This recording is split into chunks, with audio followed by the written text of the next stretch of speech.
Hello,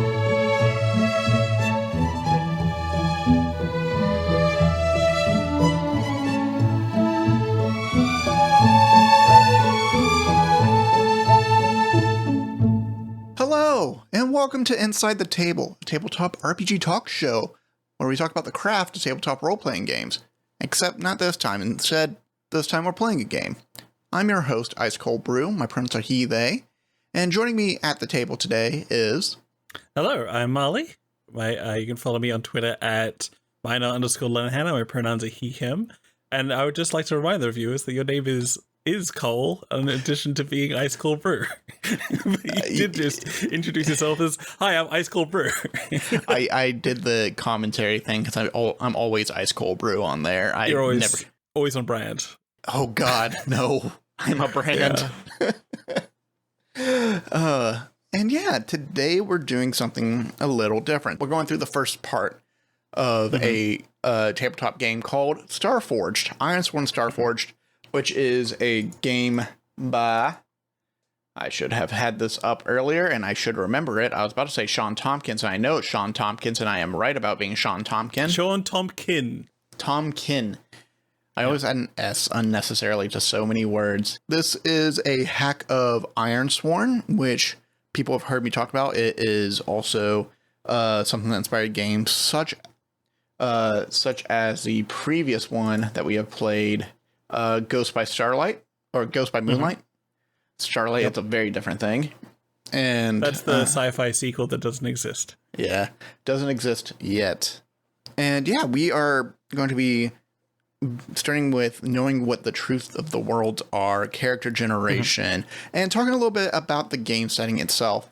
So for those who have not played an Ironsworn type game, this is essentially a modified Power by the Apocalypse intended for solo play, cooperative play, or you can also have it as a regular table game where there is one GM and a couple of players. Yes. The game is live and die by vows, promises you make to NPCs and promises you make to yourself in order to progress the story, find what your character is looking for all along, and find the mysteries of the world and things within. StarForged specifically is a sci-fi hack of that, and it kind of takes on things such as Rogue One, the Han Solo film, The Mandalorian, Firefly, a little bit of like Battlestar Galactica. Think of these like really big sci-fi films where it focuses a lot on the connections you make along the way, and whether you solve these issues via gun or via diplomacy or via cunning wits and high danger risk and reward situations. That's kind of what StarForged is. Marley, have you ever played a game like this at all? Never in my life.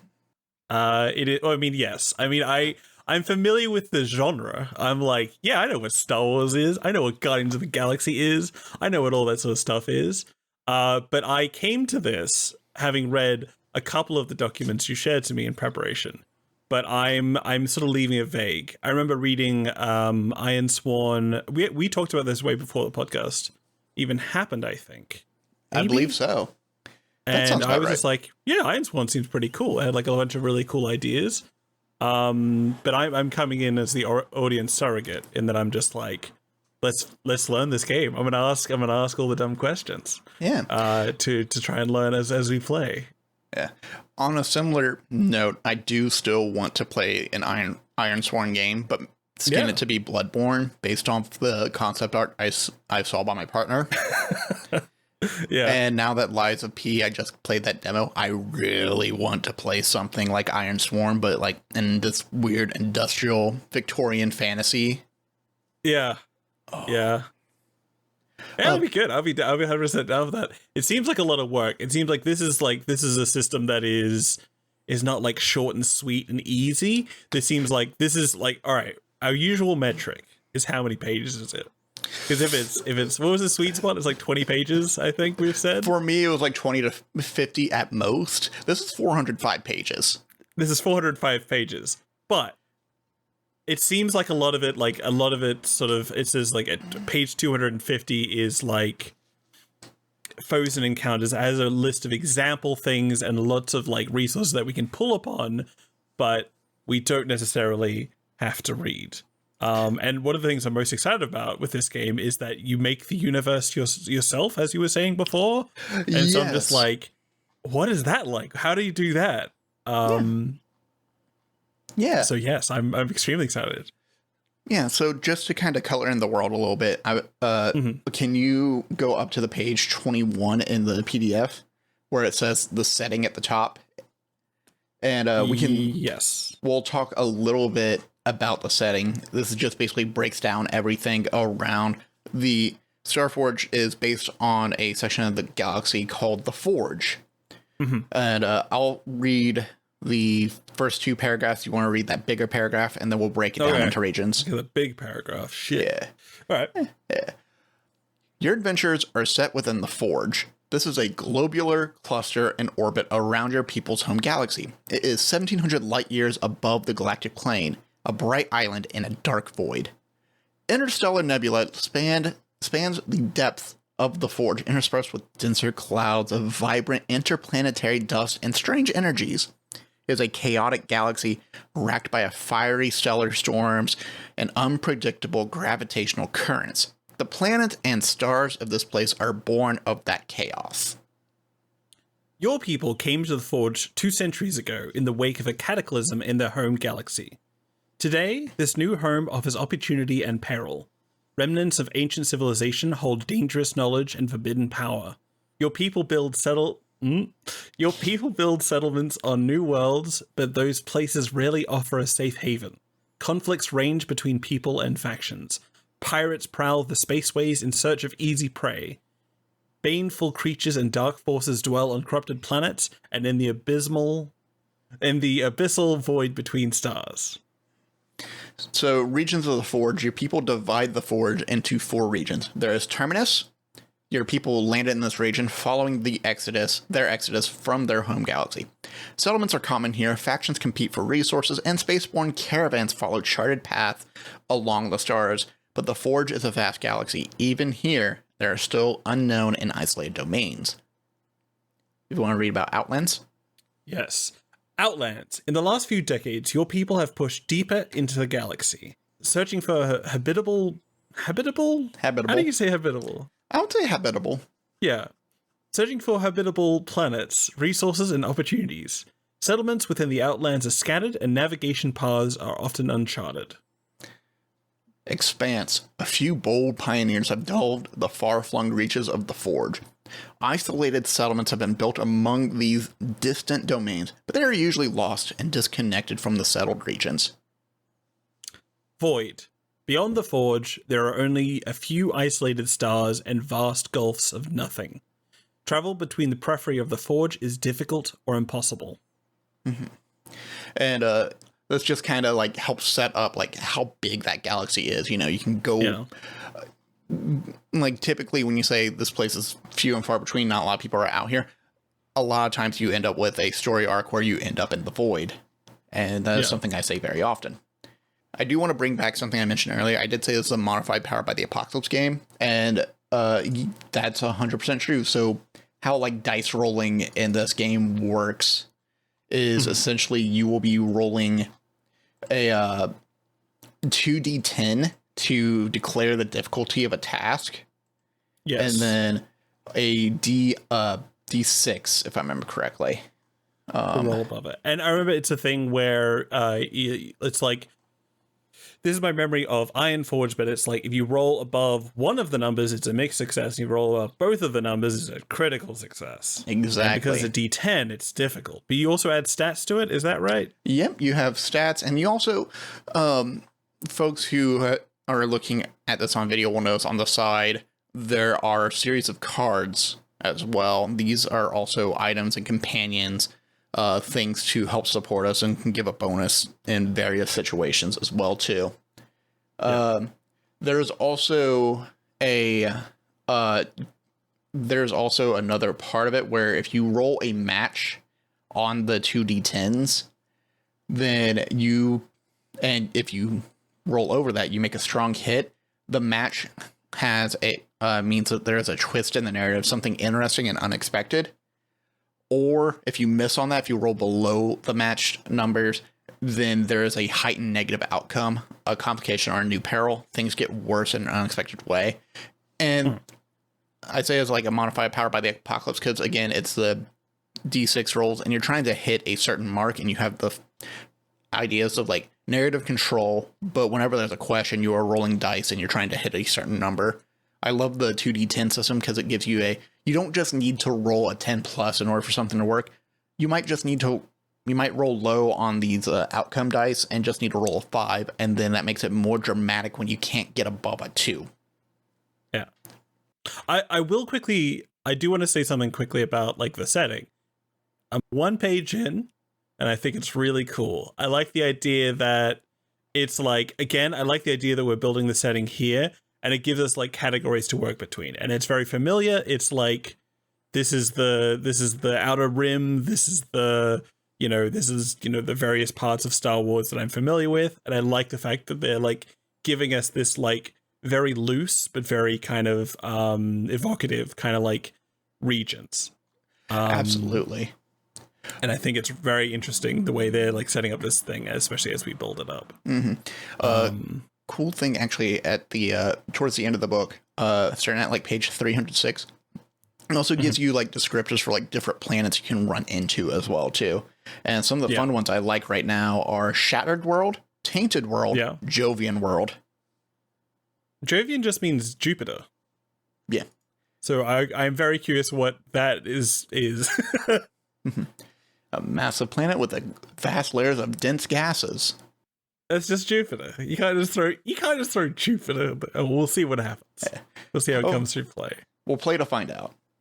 So, kind of continuing on as well, before we get into the truth of the world, we also need to talk a little bit about what iron vows are.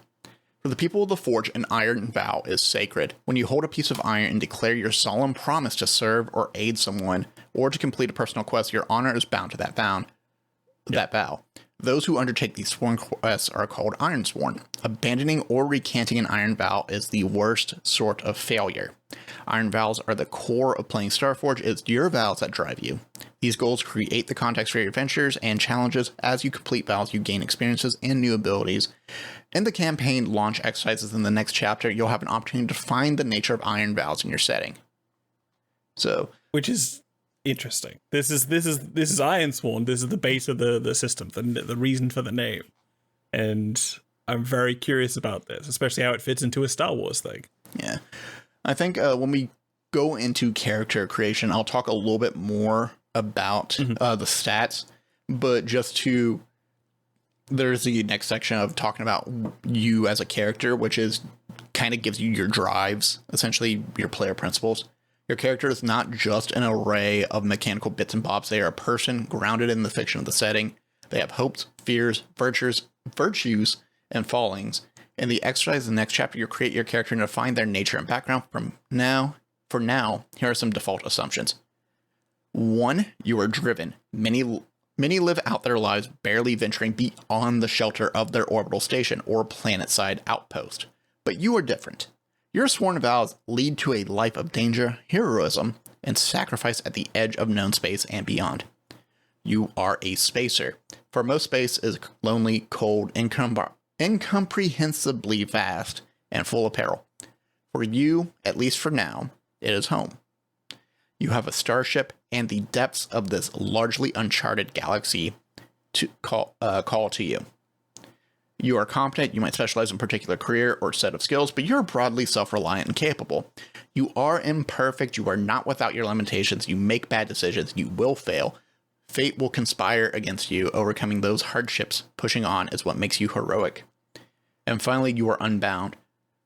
The default setting is human-centric, and Starforged does not include specific options to play aliens and such. Aside from that consideration, envision your character as you like. There are no gameplay or setting restrictions that constrain your character. Like, base setting says they're human-centric, but we're going to say fuck that, and like, cool, you can say fuck that.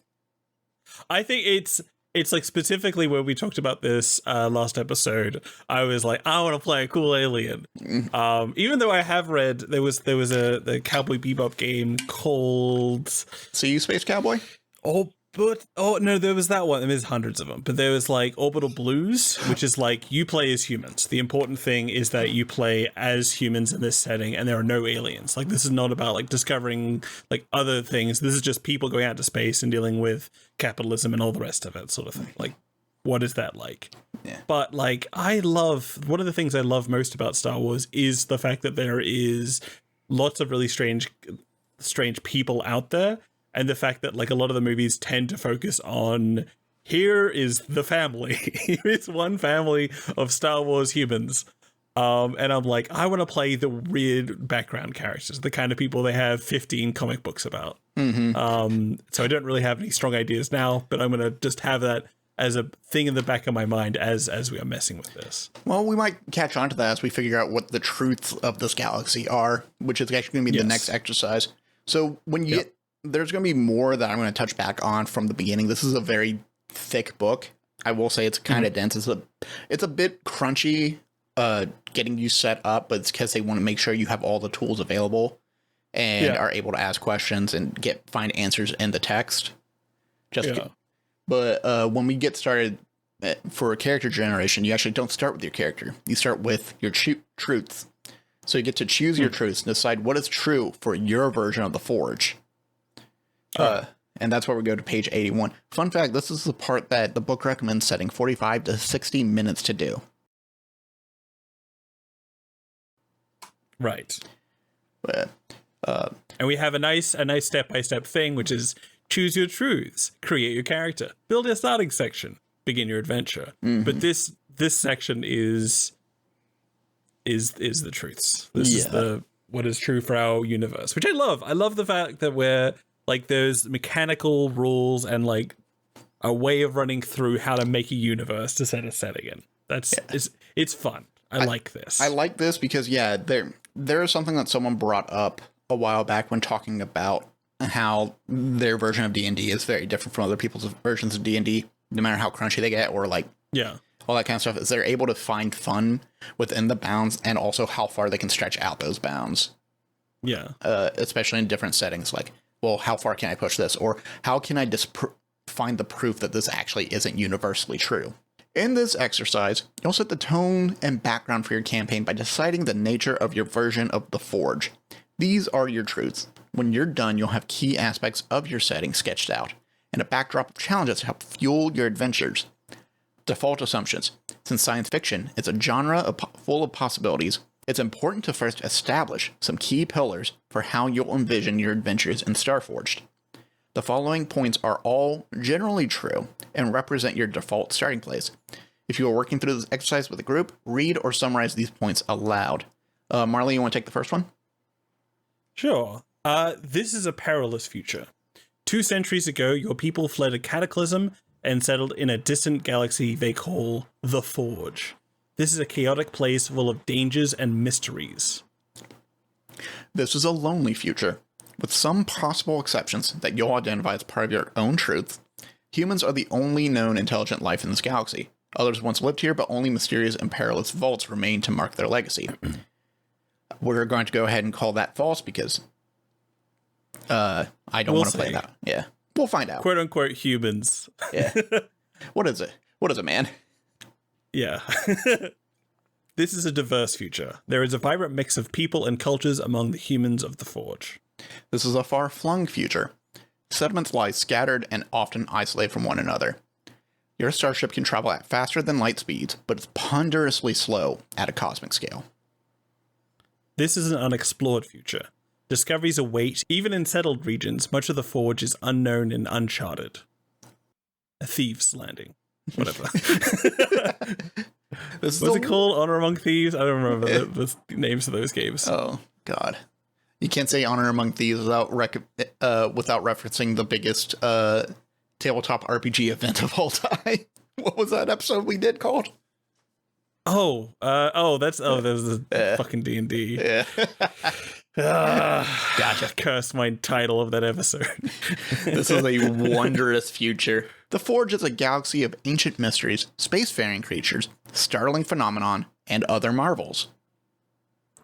This is a retro future. Envision the technology you wield as only slightly advanced over today's real-world technologies, or even a step back in many ways. Resources are scarce, and the people of the Forge must cobble together what they can. This is an unjust future. Those in power hoard resources, control technologies, and impose their will on others through force or cunning. Others must stand against these forces of imperialism and oppression. Huh. Interesting. This is a hopeful future. Despite these challenges, hope remains. Fulfilling your sworn vows is a realization of that hope. Yeah. So those will be our general truths. Yes. And then we go down to the truth categories, which is a lot of fun. So is this when we start making things, or is this... Yeah, basically. So just to read out the category, I'll take the left side. You want to take the right side? Sure.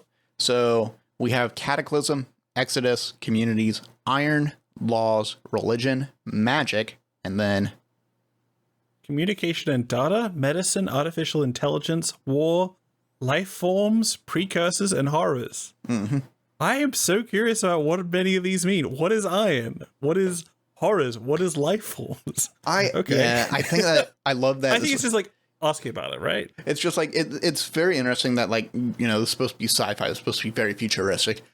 We all got these pieces of like brick iron that we keep finding everywhere, and you know what? I just made a cool knife out of it.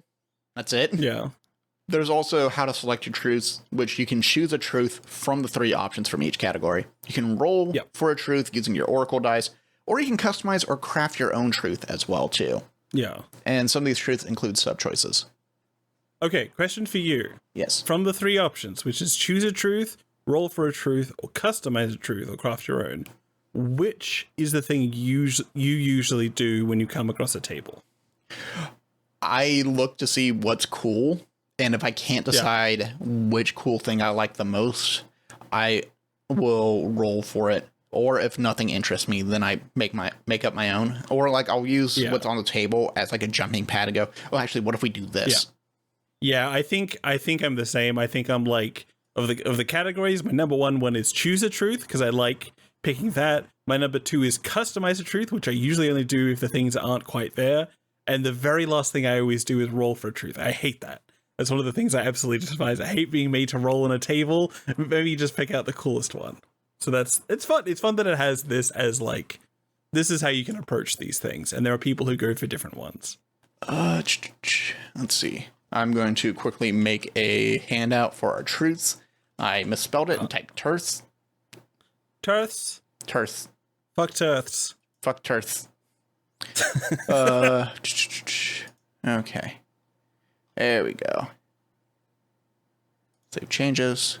There we go. So you should be able to edit that panel. I cannot see it. I'm going to close and open it up again. Yep. Go to the third thing. Oh, it's just blank. Yeah, it's Is just that blank. right? Yep. Okay, cool. Now, the thing with Roll20 is we can't both edit this at the same time. So I will leave it up to you because you have the video capture of it. Got it. There's also tips for managing the exercise. I'm going to just say the big bold ones, which is keep it moving, conduct the exercise as a group activity, which we're doing, leave unanswered questions, resolving contradictions. If you encounter contradictions from one category to another, feel free to bend the truth to better fit your emerging setting. Yeah. Start to envision your character with each truth as well.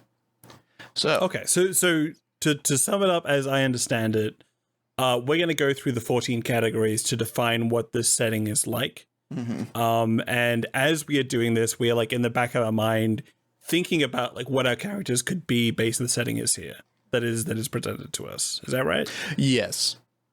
Okay, that's rad. I like this so much. I like because like Blaze in the Dark is a game I always go back to where like I always want to start with making the crew and then build out little characters afterwards. But people like never really go for that because they want to know who they're playing and then they fit them into the crew playbook. But I like the fact that we're doing like the to reference a podcast we both like, the Twilight Mirage thing where they built up like a bunch of ships that these people are all from, And then from that, they had characters come out of it. And so you know the setting from that, and then you have characters coming out of this. So I like this. I like the fact that we're making characters in this way and building a universe in this way. Yeah. So yeah, I'm ready to go. All right. So, do you want to take turns just like going through categories? Is there any category that like really attracts you right now? I want to go one by one. I'm like, that's my thing. It's just because I'm not really sure if this is in order, but like they set it out in the pages in this order, so I'm like, may as well. But how about you? What is your perspective on this? I always like starting with the community. I always like knowing what kind of people are living together, what kind of people are surviving out in this kind of galaxy. What are they like? And then I fill in the rest based around that. Like, so if I go down to community, for example, and I'm just going to pick the second one. Dangers abound, but there is safety in numbers. Many ships and settlements are united under the banner of one of the founder clans. We have a tentative foothold in this galaxy. Each of the 5 founder clans honor the name and legacy of the leader who guided their people in the chaotic time after the Exodus. Vast reaches of the settled domains are claimed by the clans, and territorial skirmishes are common. Like, that to me says, okay, so what kind of person would my character be? Are they actually ousted from the clan? Are they a role for the clan where they are kind of gathering resources? Are they a guard? Are they trying to find a lost, like maybe there's a missing group that just kind of disappeared at some point? It even gives you a quest starter at the bottom of that. A forsaken people sworn to no clan live on an orbital station. A recent illness left many sick or dead. Supplies are urgently needed. Why were these people exiled? And why do you swear to give them aid? Which clan stands against you? And like to give an outline, the other two are because just for the mechanics of this, if we were the kind of people who rolled, which we are not, we would roll a D100. If we got 1 to 33, it's few survive the journey to the forge, and we are scattered to the winds in this perilous place. The other one is the one that you read out, dangers abound. There are safety in numbers. Many ships and settlements are found under the banner of one of the founder clans. That's 34 to 67. And the last one, 68 to 100, is we have made our mark in the galaxy, but the energy storms we call balefires threaten to undo that progress, leaving our communities isolated and vulnerable. So the other two options are very... This is a bunch of scattered groups that don't really have any sense of community. And you were like, I really like this middle one where it's like, here is a founder clan. Here is like people moving together. Here is something like this. Yeah. Because it also begs the question of like, are these people always united, or is there just like a group that gets kicked out for some reason or another? Yeah. Do we describe what the founder clans are, or are we going to keep it vague until we comes up? So going back to leaving unanswered questions, don't get mired in the detail. Create the broad outlines for your campaign while leaving room for inspiration and surprises. If an unanswered question is interesting to you, considering how you might explore the aspect of that setting in play. Yeah, just because like my thing is like I have to remember what 5 different factions are, or I have to come up with 5 different ones. Like I don't know. Who even knows about such things? I think the big thing is just like knowing what clan. It says which clan stands against you. Okay, we just need to think about one that would just be antagonistic to us specifically. Okay, but then I have to think about what my clan is. I'm gonna invent this. Yeah, we might not even be a part of that. We might be also like isolated in like a separate group. Or maybe it's our own clan that stands against us. That could be a thing. That could be a thing. Is there a section of is there a clan thing that I roll on? Can I roll on a table for that one? Do you have any strong feelings about this? I'm still considering others as well too. I kind of leaned into that, but there's also one that caught my eye of just like magic, which magic is a constant one in Ironsworn, and the truths are basically things we want to take and just like explore, right, and just find 3 truths, and maybe we find something, then we need to test that truth, and then we come up with our own on that as well. Okay, but to start off with, you say the thing you're interested in is having a founder clan and sort of go from that. Yeah. Is that right? Actually, wait, Okay. give me 1 second. I just need to double check something. Do we actually? Oh, actually, we pick a truth out of each and every category. I thought we picked only 3 truths. Oh my god. Yeah, that's what I'm saying. Like 14 of these. Yeah. Okay, that makes it more Keep it interesting. moving, as one of the things is. Perfect. Okay, so we should not do the thing I do, which is jump ahead. No, that's okay. We can go through all these sort of things. Yeah. I'm going to jump to Exodus, which is the 3 options are when the Exodus fleet set off on a ponderous journey to a new home outside our galaxy, they mark the Forge as their destination. Countless generations lived out their lives aboard the Titanic ships during the millennia-long passage. I don't give a shit about that. Next one is a ragtag fleet of ships propelled at tremendous speeds by experimental FTL drives carried our ancestors to the Forge. But the technology that powered the ships is said to be the source of the Sundering, a fracturing of reality that plagues us here today. That sounds cool as fuck. It does. That's the one I like the most. The last one is mysterious alien gates provided instantaneous one-way passage to the Forge. That is Stargate. Is that show? I was going to say Stargate or just straight up it's Mass Effect. I don't know enough about Mass Effect, but yes. So yeah, I think the ragtag group of ships doing this is more interesting than having like a colony ship coming to this place versus mysterious alien gates. I like the fact that we were just messing around with FTL drives and groups of people sort of arrived. And when they arrived, they founded the Founder Clans. Is that cool? Do you like that? I do like that. I do like that a lot. I am currently typing it up in our resource doc, and folks can see me struggle with formatting because copy pasting is not my friend. On Roll20. While you're doing that, I'll read out the details underneath that one, which is the experimental drives used by the Exodus fleet are forbidden, but the damage is done. The sundering spreads across our reality like cracks on the surface of an icy pond. Those fissures unleash even more perilous realities upon our own. Did we flee one cataclysm only to inadvertently cause another? Create another? Am I interested in that as much? Not really. I just kind of like the idea of ships coming and going along, but the idea of that we had like a ship and we had like a form of transport that brought us along these things and they were bad is interesting. We could pursue that storyline if we like, or not. We'll see how it goes. Mm-hmm. Oh, hold on. I'm reading it now. Quest starter. A malfunctioning drive sent one of the refugee ships through space and time. Centuries later, they have finally arrived. For them, only weeks have passed. Why are these people mistrusted? Do you aid or oppose them? That's interesting. That's interesting. It's also a Twilight Mirage thing, which I like. That's sleep detachment.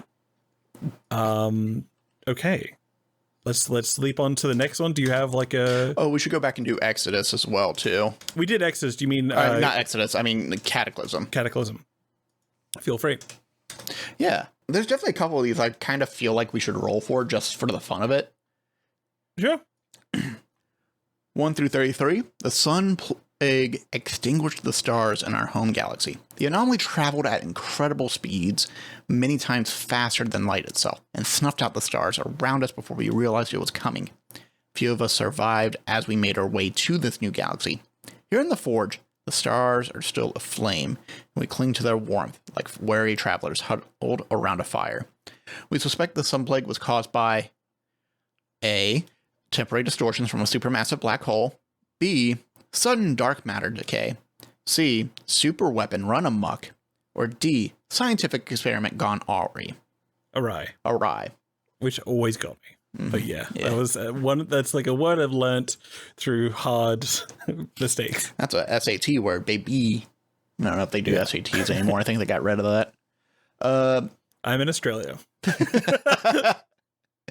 Next one is interdimensional entities invaded our reality. Without warning, these implacable and enigmatic beings ravaged our homeworld. We could not stand against them with the last of our defenses destroyed, our hope gone, we cast our fate to the Forge. Here, we can hide and survive.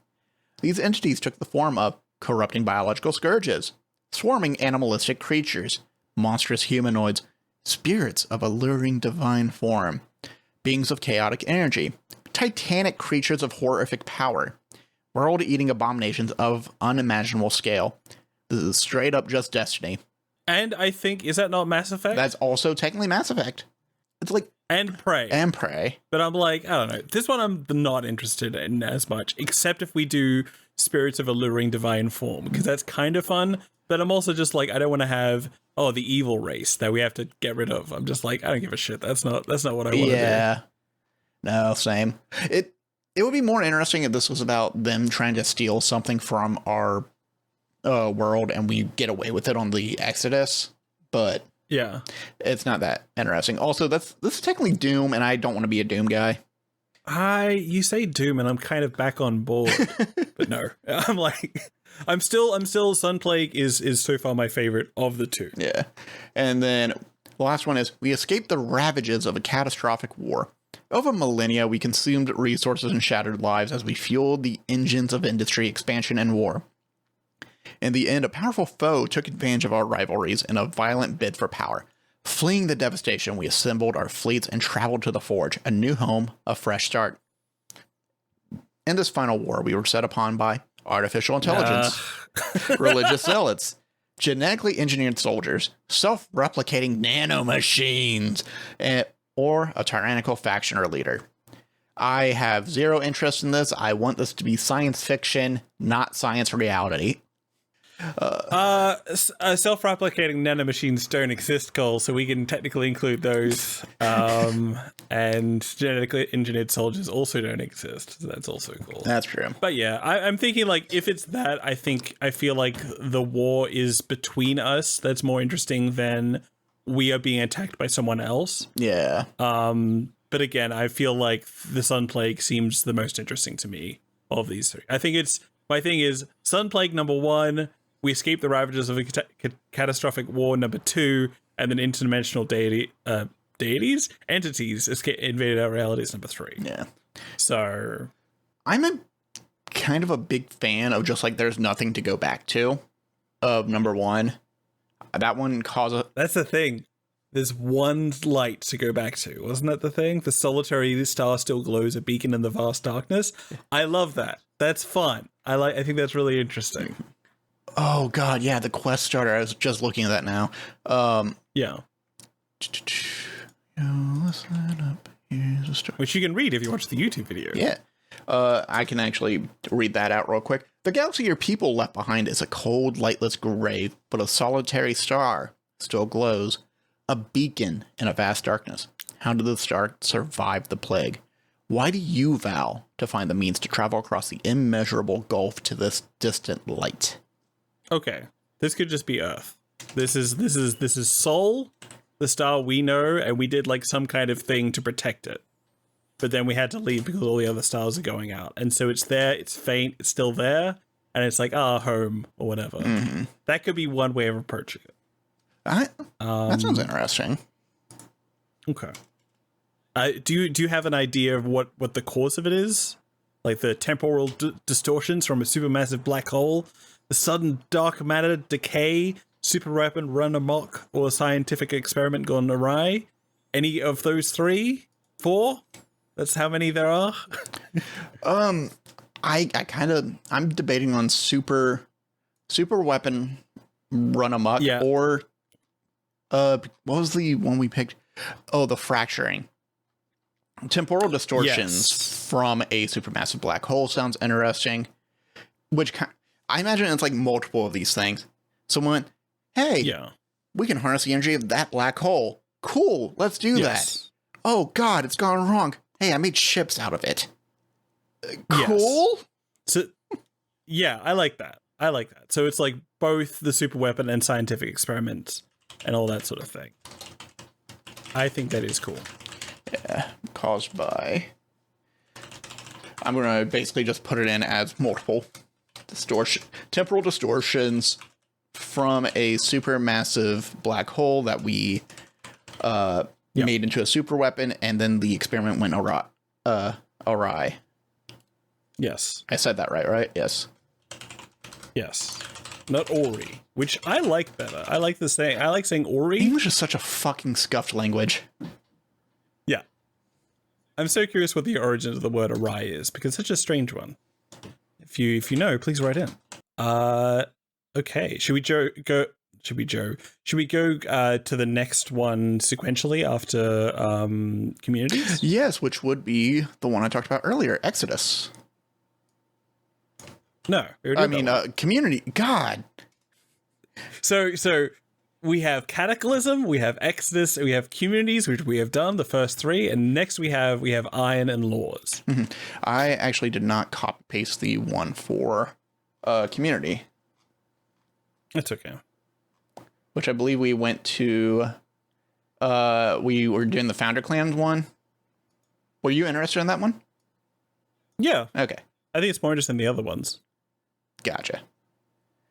Like, we actually have a community, we have like a nation, quote unquote, rather than having like, oh, we have a bunch of people on their own and they all don't like each other. Like, I like the idea that we came here and then we were like, all right, we fucked up everything, all the stars have gone out and we're here, and like we came across onto this place in a ragtag fleet of ships, and then rather than being like, let's keep isolated, we huddled around the fire, so to speak, and like built these founder clans to sort of like protect ourselves rather than being alone. And again, I don't know what these 5 ones are, but we'll figure it out.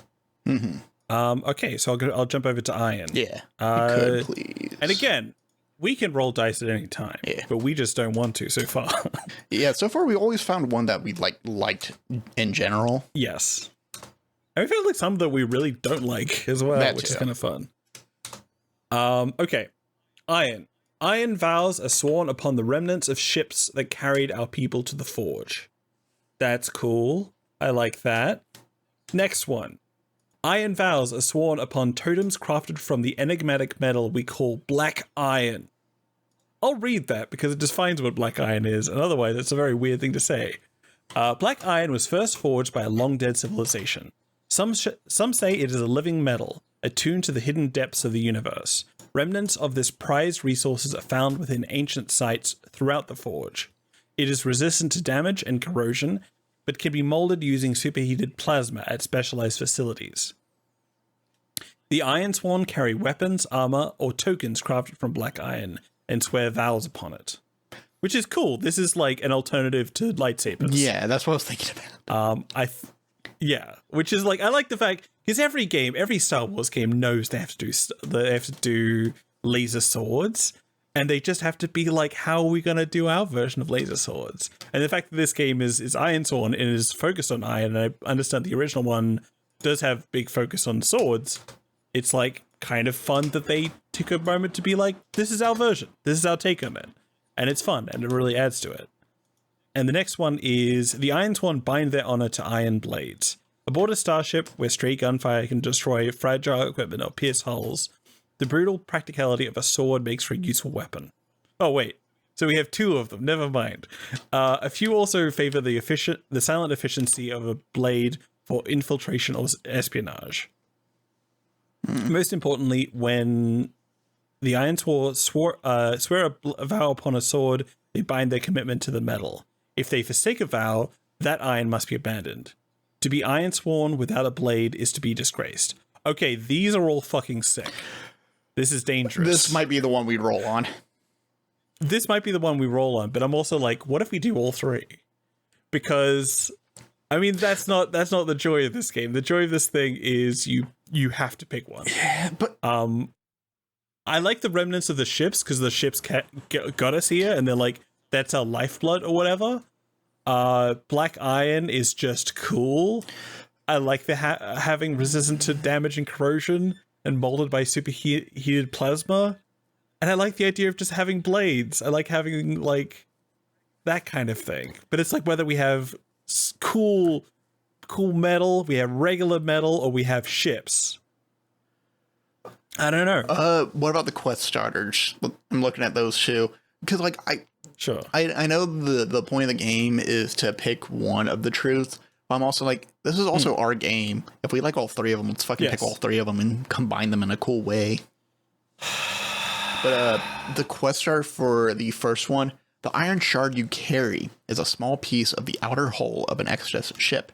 The navigational chart inscribed on its surface only reveals itself when exposed to the light of a specific star. Where is the map purported to lead, and why are you sworn to follow it?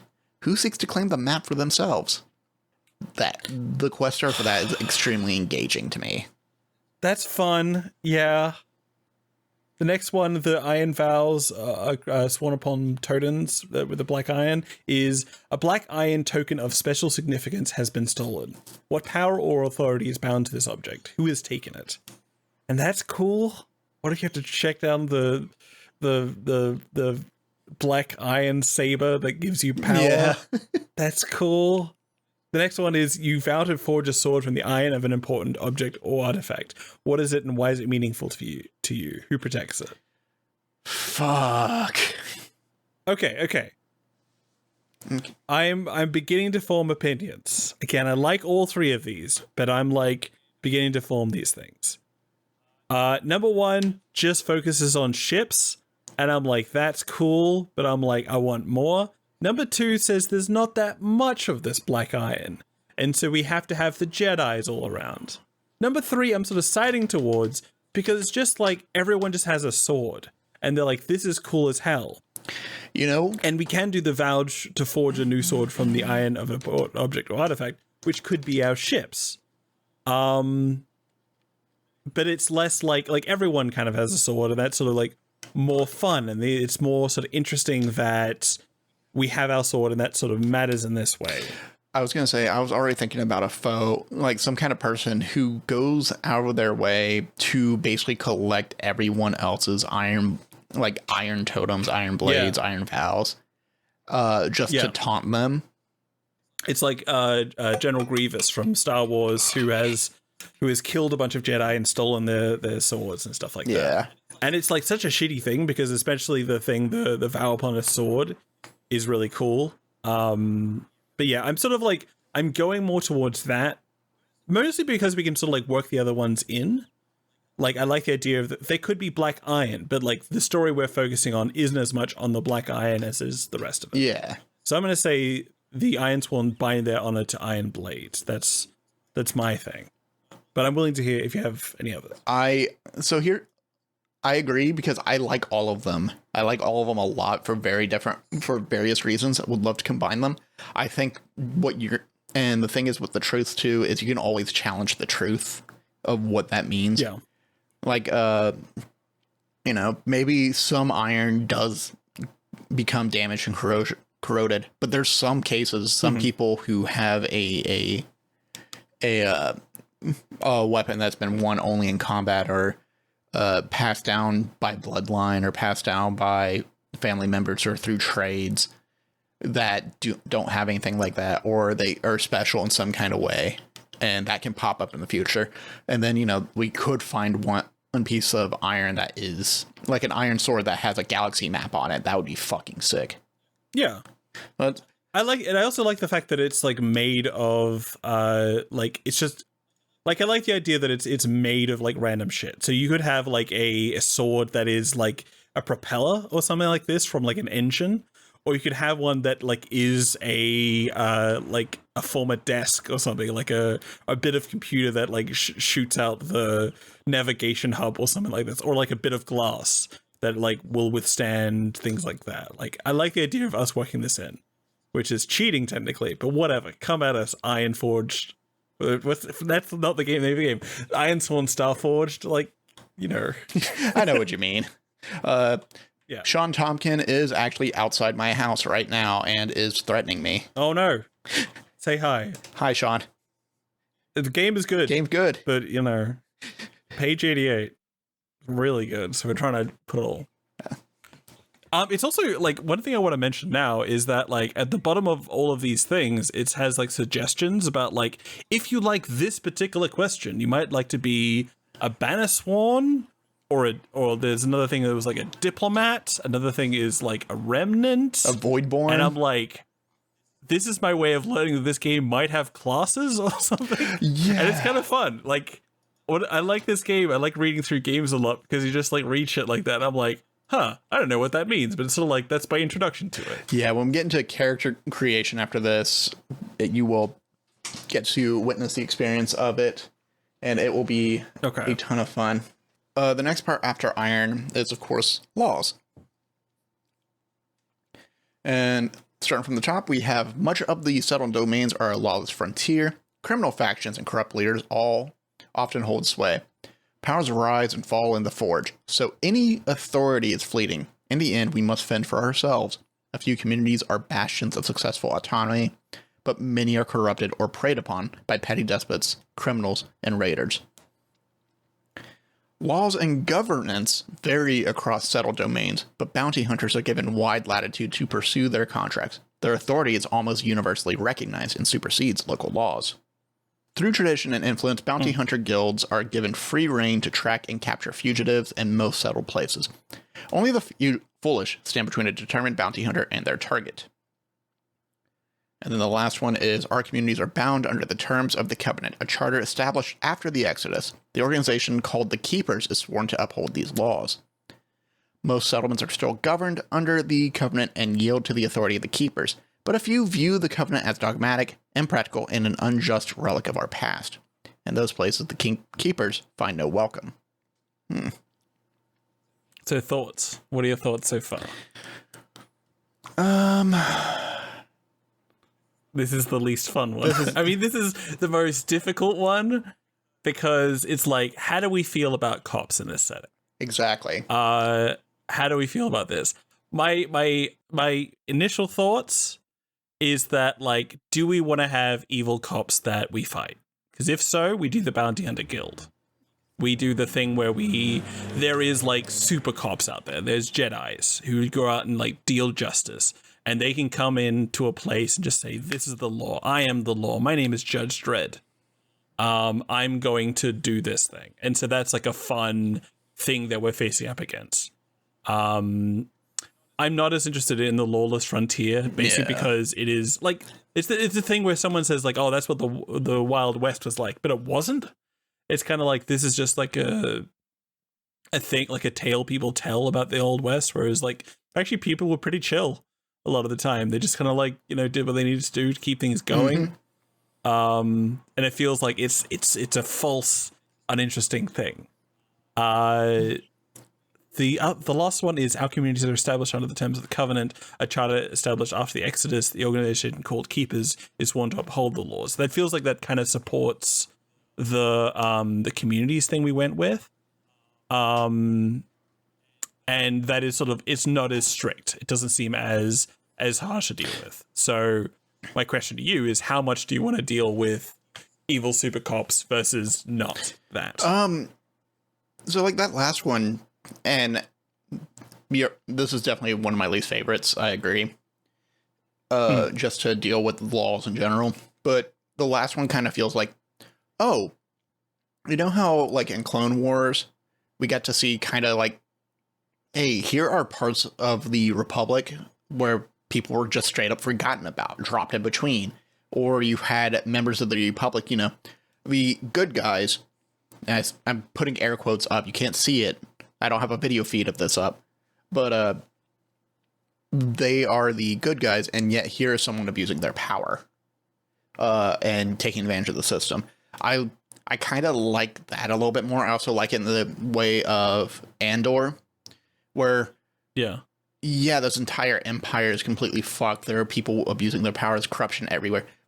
You might find one person inside the government who is trying to make a difference, but the best they can do is just be money bags. And it's very much, you're dealing with bureaucracy, and you're dealing with people who are like doing little power things and stuff like this, rather than like a super cop guild or something that you're up against. I will also point out that like one of the things that started off with is that we can customize a troop or craft our own. So is there something else you would rather have than any of these three options? Is there a strong idea you want to build upon, or is it like, or are we just going to be like, let's just settle with this? We have like 5, 6, 7 more to do. I'm down to craft our own. I just don't really have an idea for what laws would be like, and then how we would start off on that. Like, my thought is, like, what if we kind of did a thing where we have, like, a more community-focused kind of thing? So instead of having a covenant that we do, we have, like, each individual place has its own laws. Like, it's not like there is an overarching group that sort of says, like, this is what is right, this is what is wrong. This is sort of like, if someone breaks the law, then like the community kind of deals with it. It's like kind of like what is law if you get rid of all the despots and all the ultra rich and the ultra powerful? It's just like people being like, all right, this person's a bad person, so we should try and deal with them as a community and just be like, you're not allowed in here. We could sort of have it as like kind of like a council or something like this, where we sort of like vote on what is happening, but we could sort of have it be like where a bunch of people sort of gathered together and are just like this. And that makes it sort of like less centralized. There's no like covenant that has to do this. There's no keepers that uphold the law. It's basically like everyone you come across is doing this. If we later decide to have an empire, don't know how we're going to fit this in, but we could just not decide to have an empire. That's my suggestion. But like, yeah, I kind of like that the community deals with the issue, because there could also be a community hook of these two settlements on this world are at odds ends, and there has been a new vein of say something valuable, something. What's the stuff we use? Black iron. There's a vein of black iron, but both settlements are declaring it as theirs according to the lines that they have drawn. And that's the kind of difficult thing. It's just like, how do we? I mean, that's a good question, because like, how do you resolve it in that way? Like, you would just have two communities coming together to discuss it and like have arguments and stuff like that. I don't want like. Because my thing is just like, oh, and then we come in, we the Bannersworn, we the player characters come in to resolve the dispute for them. But I'm like, that doesn't really make sense. And so the idea of having like someone above them who sort of like talk about it. Well, that's the other thing too. Am I talking myself back into keepers? Yeah, that's the other thing too. Is like a lot of these quest starters, we don't really need to hook into. We just need to have an idea what the setting and tone would be around laws. Yeah, this is just like picking out story beats that we are kind of interested in. Like, not even the quest starters, but just like the idea of having a world with these kind of things in it. Yeah, I don't know. I talked myself back into the keepers, but how do you feel about it? I'm down to do the keepers. We can make that into a complication when we want it to. But for right now, our communities are bound under the terms of the covenant. Yes. And then we could just sort of have like you know, hand quotes. What's it called? Finger quotes? Yeah. Air quotes? Whatever. I forgot the exact word for it. Air quotes. That's the thing. So it's sort of like, it's almost like a lessened version of this. Yes. So it's like there are keepers who come in to do these things. They're not super cops. And they are kind of corrupt in some way, but it's not as intense as it could be.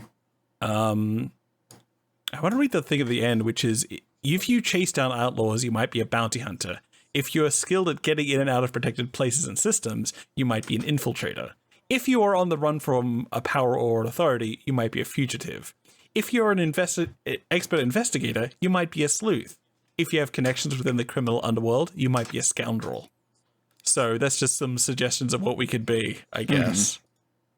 Which, like, I'm kind of like going towards sleuth, because that's kind of fun. Like, what if I'm a cool keeper?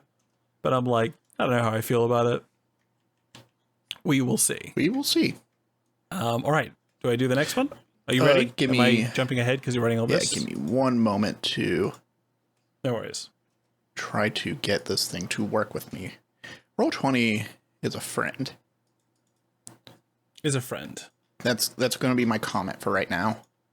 While I deal with trying to make it to where my thing isn't doing the thing.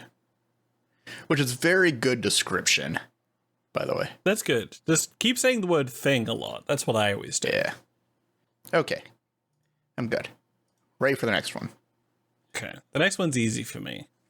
I was reading over them. So it's religion. Number 1, the gods failed us. We left them behind. Number 2, our faith is as diverse as our people. And number 3 dominant religious order, the triumvirate, a battle for influence and power within the Forge. I don't have any interest for our gods failed us. I don't have any interest for the 3 dominant religious orders. And I like the idea of the faith is as diverse as our people. I like the idea that people came here with a bunch of different beliefs rather than just being like, no more religion, or we have to deal with the triumvirate, whatever the hell that is. And also in this, our faith is as diverse as our people.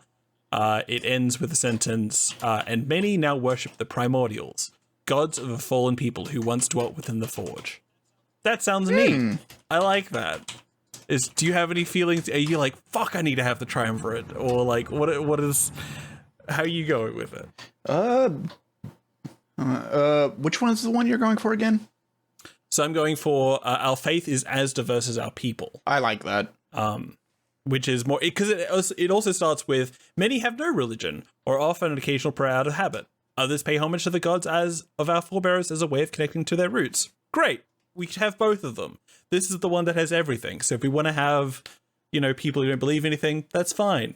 If we want to have a Warhammer triumvirate thing, we can do that if we want to, but I don't want to. So I'm going to say that. Nice and easy. Yeah. So let's do that. Why is my horizontal line not coming through? There we go. You know what? That's just gonna have to stay there. I cannot wait to edit this and figure out what's going going to on. Stare and be like, why is Cole dealing with bullet points so much? Why are they so hard? No, I am looking at it like, what is Roll20 up to? What's Roll20 doing? Roll20 is pissing me off is what it's doing. Yes. One day we'll find another one. This is the one you were talking about before that you were interested in. Tell us about magic. Yeah. Let me finish copy pasting some things. No worries. But magic has a great deal that I care about, which is essentially magic does not exist until it does. Yeah. Which is the funniest thing. I love the idea that we're playing the Star Wars game and we're just like, what if it doesn't? What if it doesn't happen? Yeah, because like to me, it's always just like, oh yeah, no, magic definitely could just not exist. Yeah. And then what is it? I need to hit Shift Enter, Control I V. You're in the mainframe. I'm in the mainframe. Control Shift Enter, and then I hit that, and then I hit that. Game, please. Roll20, please. I am begging you. Please stop putting dots everywhere. So, magic. The first one. Magic does not exist.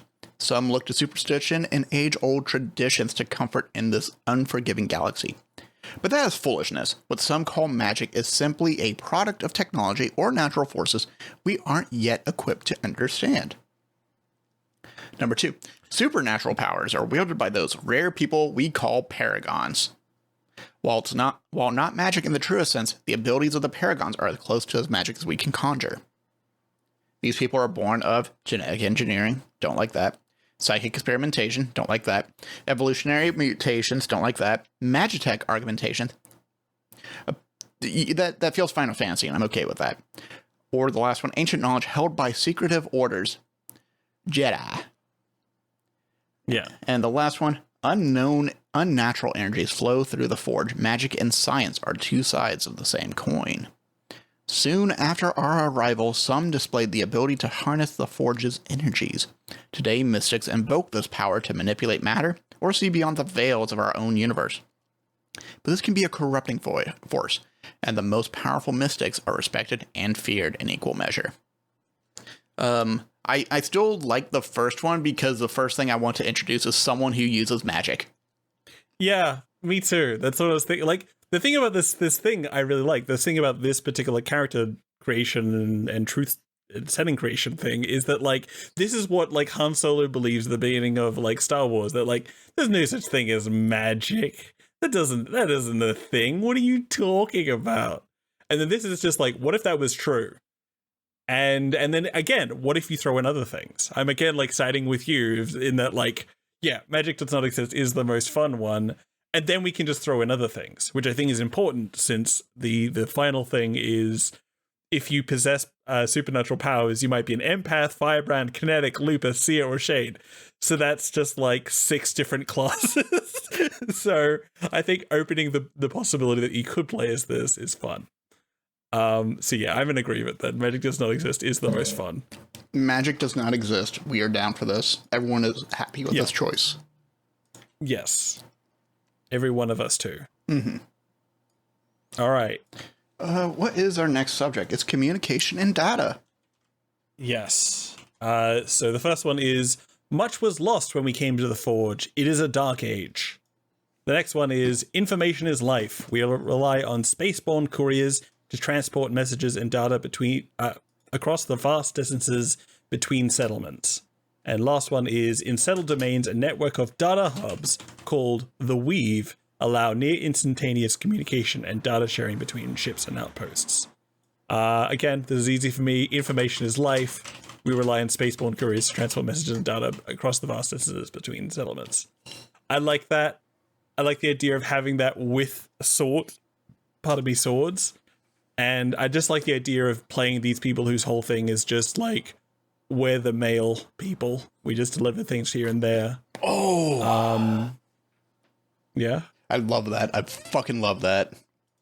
Yeah. And I'm less interested in having the internet. I think it's always much more fun.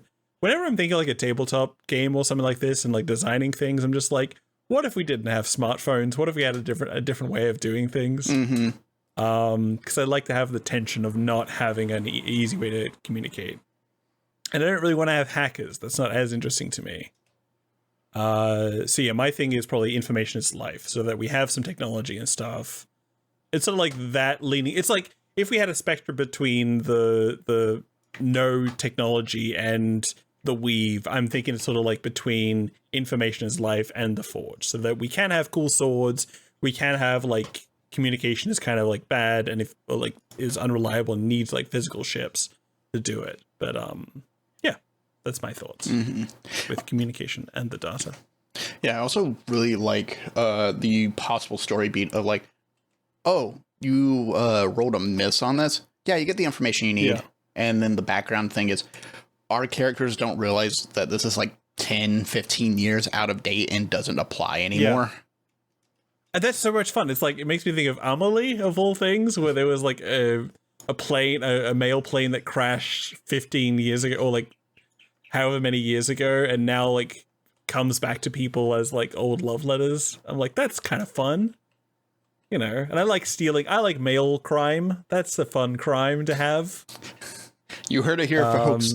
Inside the Table says mail crime is the most fun crime. It's interesting. It's cool. And I like the idea of the post-apocalyptic film with like Kevin Kline or something called like The Postman. Oh, yeah. Where he's like the one authority. So people go to him. He's like, the mail never stops for me. And he like, even at the end of the thing, he's delivering the mail. And I think that's cool, even though I don't know if that film is very cool. But I like the idea of just, I'm like the last person to deliver the mail and I can just keep doing it. He's probably not very good at his job as he's the only one, but the idea is interesting. The idea is very interesting. All right. So I'm cool with that. Next one is medicine. Our advanced medical technologies and expertise was lost during the Exodus. Healers are rare and ill-equipped. Untold numbers have succumbed to sickness, injury, and disease. Those who survive often bear the scars of a hard and dangerous life in the Forge. To help offset a scarcity of medical supplies and knowledge, the resourceful technicians we call riggers create basic organ and limb replacement. And the last one is, orders of sworn healers preserve our medical knowledge and train new generation of caregivers. So what are your feelings about these three? I like there being specialized people who know how to create stuff for folks to augment and assist them in various ways. I think prosthetics are like something that is not really well talked about a lot, and like the act of like making them and creating them, and then the shift in quality of life as well to get used to, and physical training of that. Especially because like where like this is again riffing on Star Wars, where it's just like the more machine you are, the less human you are, and I'm like, no. Fuck that. But I love the idea of having like, I want to have a cool robot arm. That is really cool. And I like the idea of the fact that having an injury doesn't like stop you from progressing. Like the first one, the advanced medical technologies were lost during the Exodus. I don't really want that. It's kind of interesting to have the tension of that. Yeah. Where it's just like, oh, we don't have this. But I'm like, I don't want to have people just not being able. I don't want to have these people being uncared for, especially given that we have been leaning towards more sort of community focused, people taking care of each other and stuff like that. Mm-hmm. So that's my feeling. But I don't know. I'm sort of open to the idea of sworn healers to preserve our medical knowledge, but riggers do sound the coolest to me. But how about you? Is it like, are the riggers sworn healers, or are they? I think sworn healers is interesting on its own. It also gives us a pretty good hook of like, oh, we're gonna be heroes because we're gonna go save healers from sect of healers from some raiders. Yeah. My whole thing is like, I'd really like the idea of just like, okay, well, I can't get full medical treatment. Let's get decked out. Folks say, hey, I lost my legs, but what if instead of 2 legs, I had 4? Yeah. What if I had spider legs? Yeah. I did like the idea of just being like, oh, I'm wounded. I can't go to the sworn healers that do these things, so I have to go down to Anakin down the road, and Anakin will just build me robot arms, and I'll use that and stuff like that. Like, there's just people who are just like making makeshifts, cool things. Like, I like the idea of having cool robot arms or whatever, and people just sort of like making do. Yeah. Like the same thing they fix the ships on the way over here, they're fixing people in the very same way. Yeah. Which I think is neat. I'm starting to lean more into the second one, but yeah, we can keep the order of healers in like the background as well too. Yeah, I like the idea of having 2 of them. I like the idea that like occasionally these people can just come down and help. Like, again, another cool character that could be interesting to play is the idea of a healer who's similar to, like, I think we had the keepers before, where they come down to settle disputes or whatever. It could be fun to have like a healer who comes down to help out, and there's just not enough of them. There's just like, it's hard to train that many people, so when they come down, it's like, the angels are here to cure us or whatever. This is great. But it is rare. And I also think that if we do have the sworn healers, we don't have the thing where they always work for rich people or something. But that it's just that there's not enough people. It's sort of hard to train that many people at scale. And we have like a Doctors Without Borders type situation. Yeah, I like that too. I'm going to add that in manually real quick. I don't know if Doctors Without Borders is bad, but it seems the idea of it seems good to me. I think they mostly do good. I'm trying to think if there's like any major scandals. Yeah. I don't know. Let me know if there are, but... Ooh, I'm also thinking about what if this order of healers also happens to be like, kind of be the reason why we're like, oh, this is why magic exists. Yeah, like this is our idea of magic. Yeah. I mean, again, I think it sort of talks about how magic is both, it's like mistaken for science or whatever, and that sort of thing. So then we could have that. But at the same time, I don't want these healers to be supernatural powers wielded by rare people called paragons with psychic experimentation, genetic engineering. Like, I don't give a shit about that. Yeah, no, this is just people who have medical training, which is hard to do. Yeah. All right, are you still typing, or should I jump into the next one? Let's jump into the next one. All right, artificial intelligence, the topic of the day. Number 1, we no longer have access to advanced computer systems. Instead, we must rely on seers we call adepts, which I think is that's a thing from Dune. That's the fact that they got rid of all machines at some point, and they just have human machines who just do these things. I'll read out something here. Our computers are limited to simple digital systems and the most basic machine intelligence. This is because, number 1, the energies of the Force corrupt advanced systems. Number 2, AI was outlawed in the aftermath of the machine wars. Don't give a shit about that. I like Terminator. Don't want to do it here. Or number 3, we have lost the knowledge to create and maintain AI. The adepts serve in the place of these advanced systems. They utilize mind-altering drugs to see the universe as a dazzling lattice of data, identifying trends and predicting outcomes with uncanny accuracy. But to gain this insight, they sacrifice much of themselves. I didn't give much of a shit about that one. But it's cool to know that it exists. It sounded cool, and then I was like, actually, I care less and less about this the more we talk about it. Yeah, as the more we go. Like, it's like, it could be cool, I guess. Nah. The next one is the vestiges of advanced machine intelligence are coveted and wielded by those in power. Much of our AI technology was lost in the Exodus. What remains is under the control of powerful organizations and people, and is often wielded as a weapon or deterrent. The rest of us must make do with primitive systems. Don't care about that as much. Last one, artificial consciousness emerged in the time before the Exodus, and sentient machines live with us here in the Forge. Our ships, digital assistants, bots, and other systems often house advanced AI. For a lone traveler, machine intelligence can provide companionship and aid within the perilous depth of the Forge. I like that one with the caveat that I want to be able to play as a robot if I wanted to. It's less that they are here to help us. It's more that they are people along with us. This is the Star Wars thing that the robots are a people. Yeah. I don't know how we feel about them as a slave class. I feel like I want to deal with that less. But like the idea of having this thing is kind of fun. I imagine like during the Exodus, they'd be like, no, we deserve our own personage. And they're like, and people are like, well, shit. Yeah, no, they also control they have a good point. And I love the idea of kind of like post-human characters where like, I want to play the ship. I want to just do that. Like, that is my body. My ship is the body that I play within. And like, what is that like? And, figure out what that is. The descriptions underneath this for like characters you can play is mostly insinuating that you can have a companion, or you can have someone with if your ship has an AI, you might have the overseer module or something. But like, I'm going to try and keep this as loose as possible just to allow people to play as this. Like, you could just like one of the sworn healers or whatever could be a robot, like could be a machine medic machine or something. So yeah, that's my thought. Yeah, I'm down for this first one for sure. I mean the third one. Yes. You know what I mean. Yeah, I do. Tell me about war. Tell me about war. Let me type up this one real quick, and then I will get. Sorry. I will tell you about war. Whoa! Tell me now. We want war. We want war.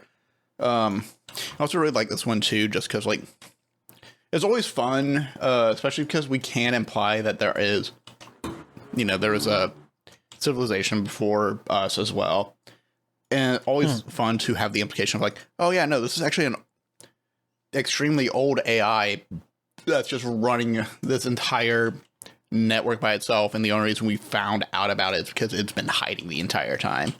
Yeah, I'm thinking back to Citizen Sleeper. There's a character in that who is cool. Have you played Citizen Sleeper? Oh god, yeah. Fucking loved it. Want to play it again. I'm thinking about the vending machine. Yeah. The sequel got announced. I'm not sure if you saw this. We're talking just after the summer of gaming has occurred / is occurring, and so there's a bunch of things I'm just like, well, this is kind of cool. But yeah, the pitch for Citizen Sleeper 2 looks incredible. Here's a fun thing that's getting actually actively agitating. As I go on and am typing up and trying to delete dots, every time I hit enter now, I have more bullet points popping up than I need. Like, I'll hit enter once and I have 3 appear. I've been watching that on the thing. There's a thing with iron, I think, has 1 above it. Mm-hmm. It doesn't really matter. Again, this is I mean, for our lovely audience to see on their YouTube channel, but also it doesn't matter. It's and it will be formatted to look nicer in the future. Who cares? You know what it means. Yeah. This is for us. Mm-hmm. Now then, war. Here in the Forge, resources are too precious to support organized fighting forces or advanced weaponry. Weapons are simple and cheap. Starships are often cobbled together with salvage or from salvage. Most communities rely on ragtag bands of poorly equipped conscripts or volunteers to defend their holdings, and raiders prowl the Forge in search of easy prey. Or professional soldiers defend or expand the holdings of those who are able to pay. The rest of us are on our own. Mercenary guilds wield power in the Forge. Some are scrappy outfits of no more than a dozen soldiers. Others are sector-spanning enterprises, deploying legions of skilled fighting forces and fleets of powerful starships. Most hold no loyalty except to the highest bidder. And then the last one. War never ends. Talented weaponsmiths and shipwrights craft deadly, high-tech tools of destruction. Dominant factions wield mighty fleets and battle-hardened troops. Those in power have access to weapons of horrific destructive potential. Skirmishes and wars flare across the settled domains, and most are pawns or casualties in these destructive campaigns. This might be one we roll on, because I think the only one... What are your thoughts about the three? I think the one I dislike the most is probably the first one. Really? Yeah. I like that one the most. Oh. That's the fun thing. Because I'm just like, it would be really cool just to have like a bunch of barons with like polygraph thing.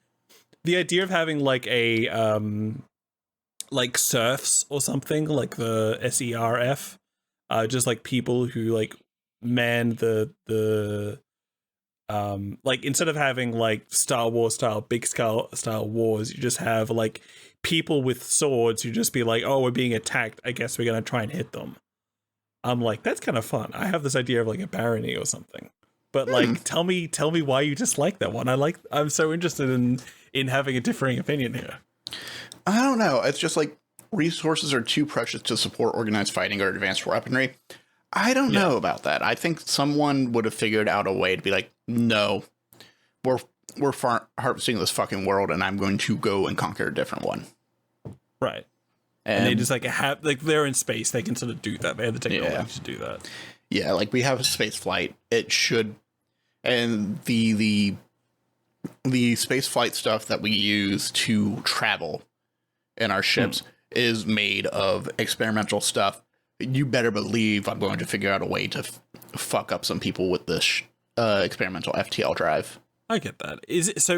So are we talking like how do you feel about the second one about like having professional soldiers who sort of like go from place to place versus like having weapons of mass destruction?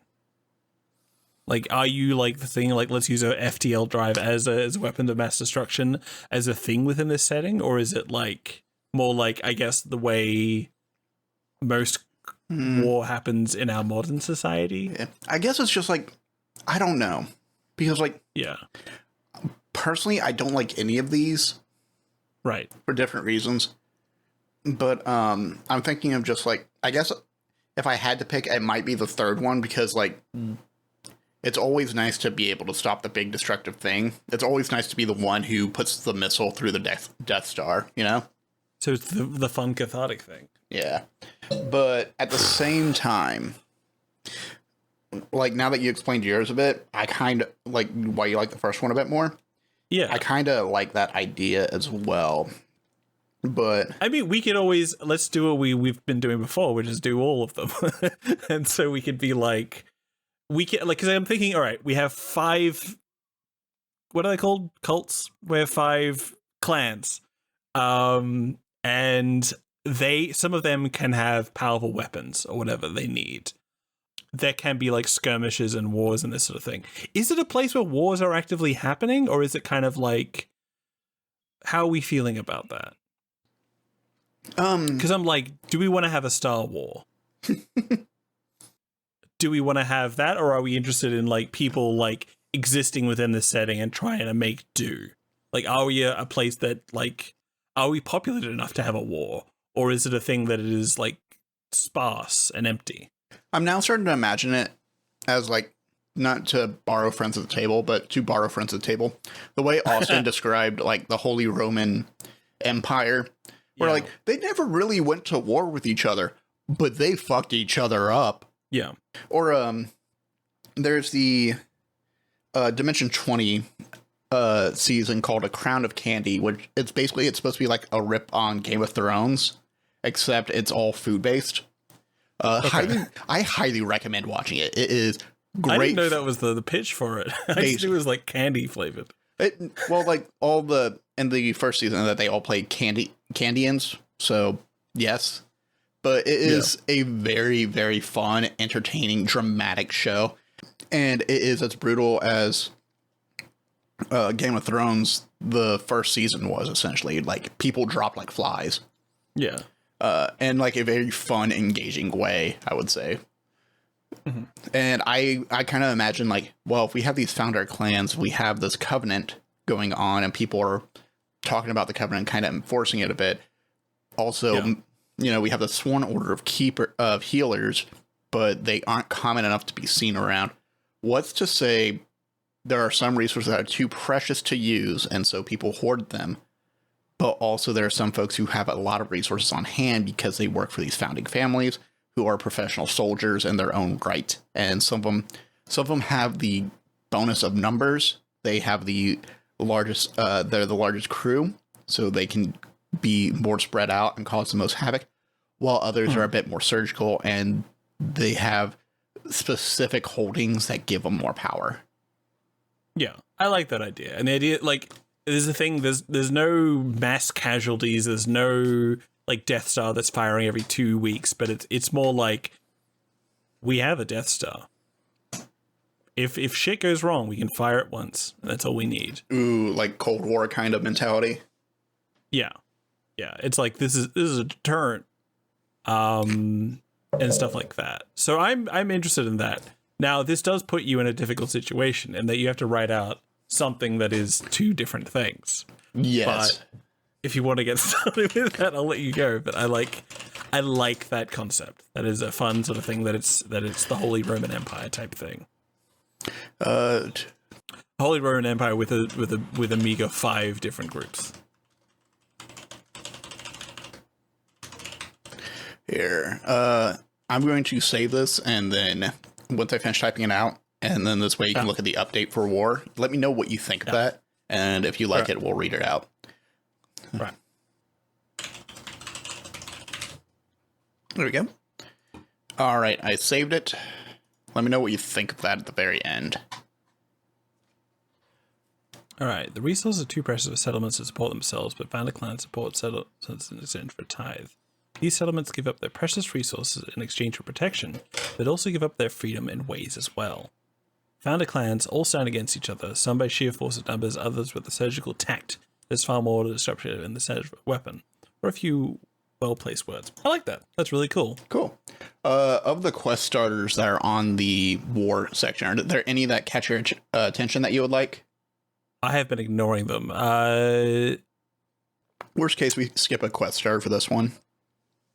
I'll skip the quest starter. I think the most interesting one is the middle thing, which is a detachment of soldiers was sent to put down a rebellion on a mining settlement. Instead of following their orders, the soldiers now stand with the miners. What forced this sudden reversal? What will you do to aid these renegades as the full force of their former cohorts are arrayed against them?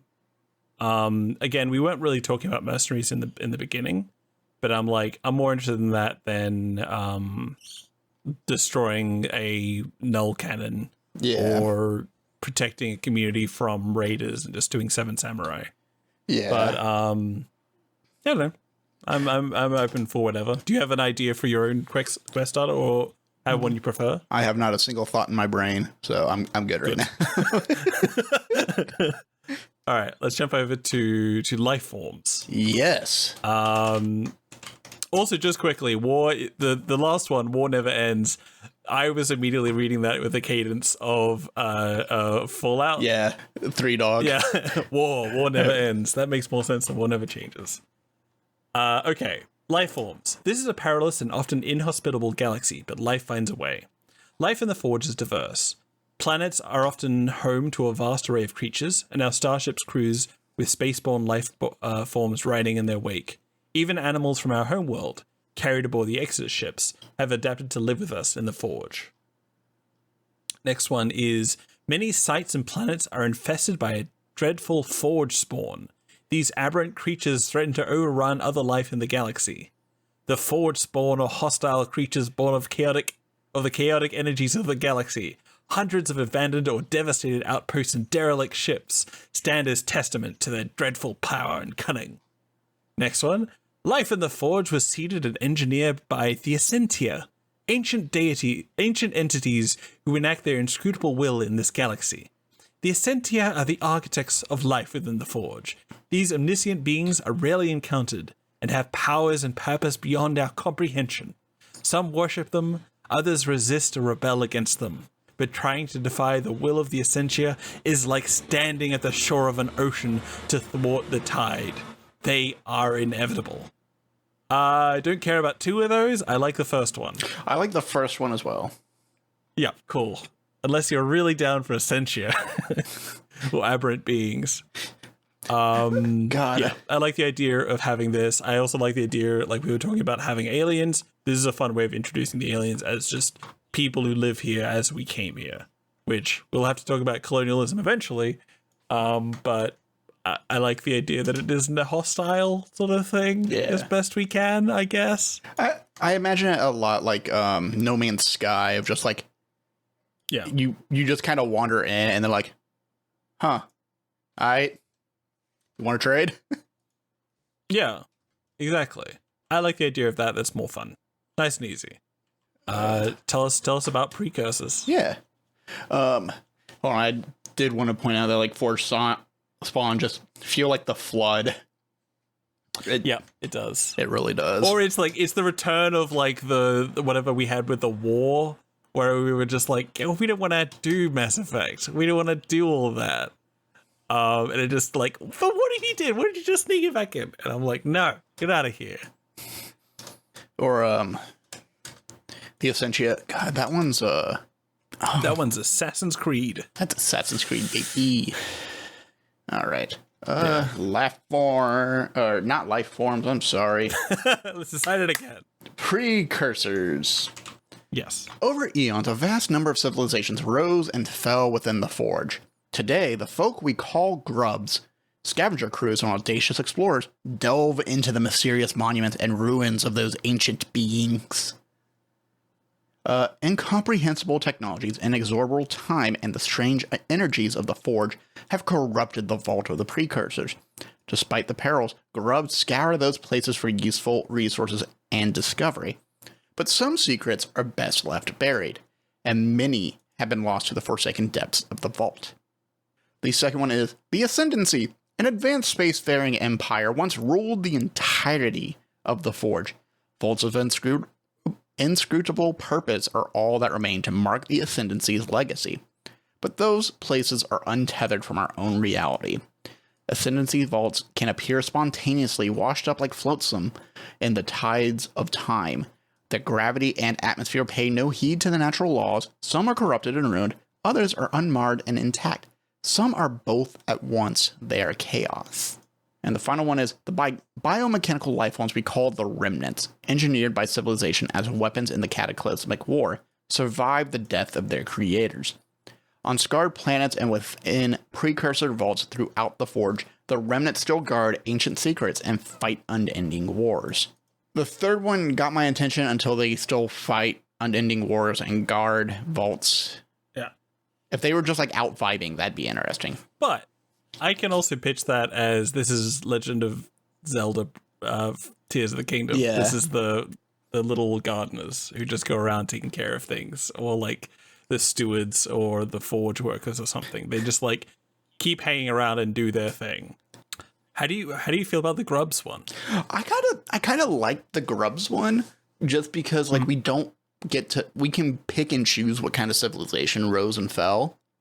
And the Grubs, it is what it is. Grubs show up on a decomposing body and then harvest it and take stuff away from it. And that it makes me think about how like the Norse description of dwarves originally started off like they were the maggots or something on the body of Ymir, and I'm like, that's kind of cool. And it's also like this is the Indiana Jones, and we're calling them the Grubs, and I think that's very funny. Mm-hmm. Any feelings about the second one, the Ascendancy? I don't give a shit. Okay. I do like the name, I will say that, but yeah.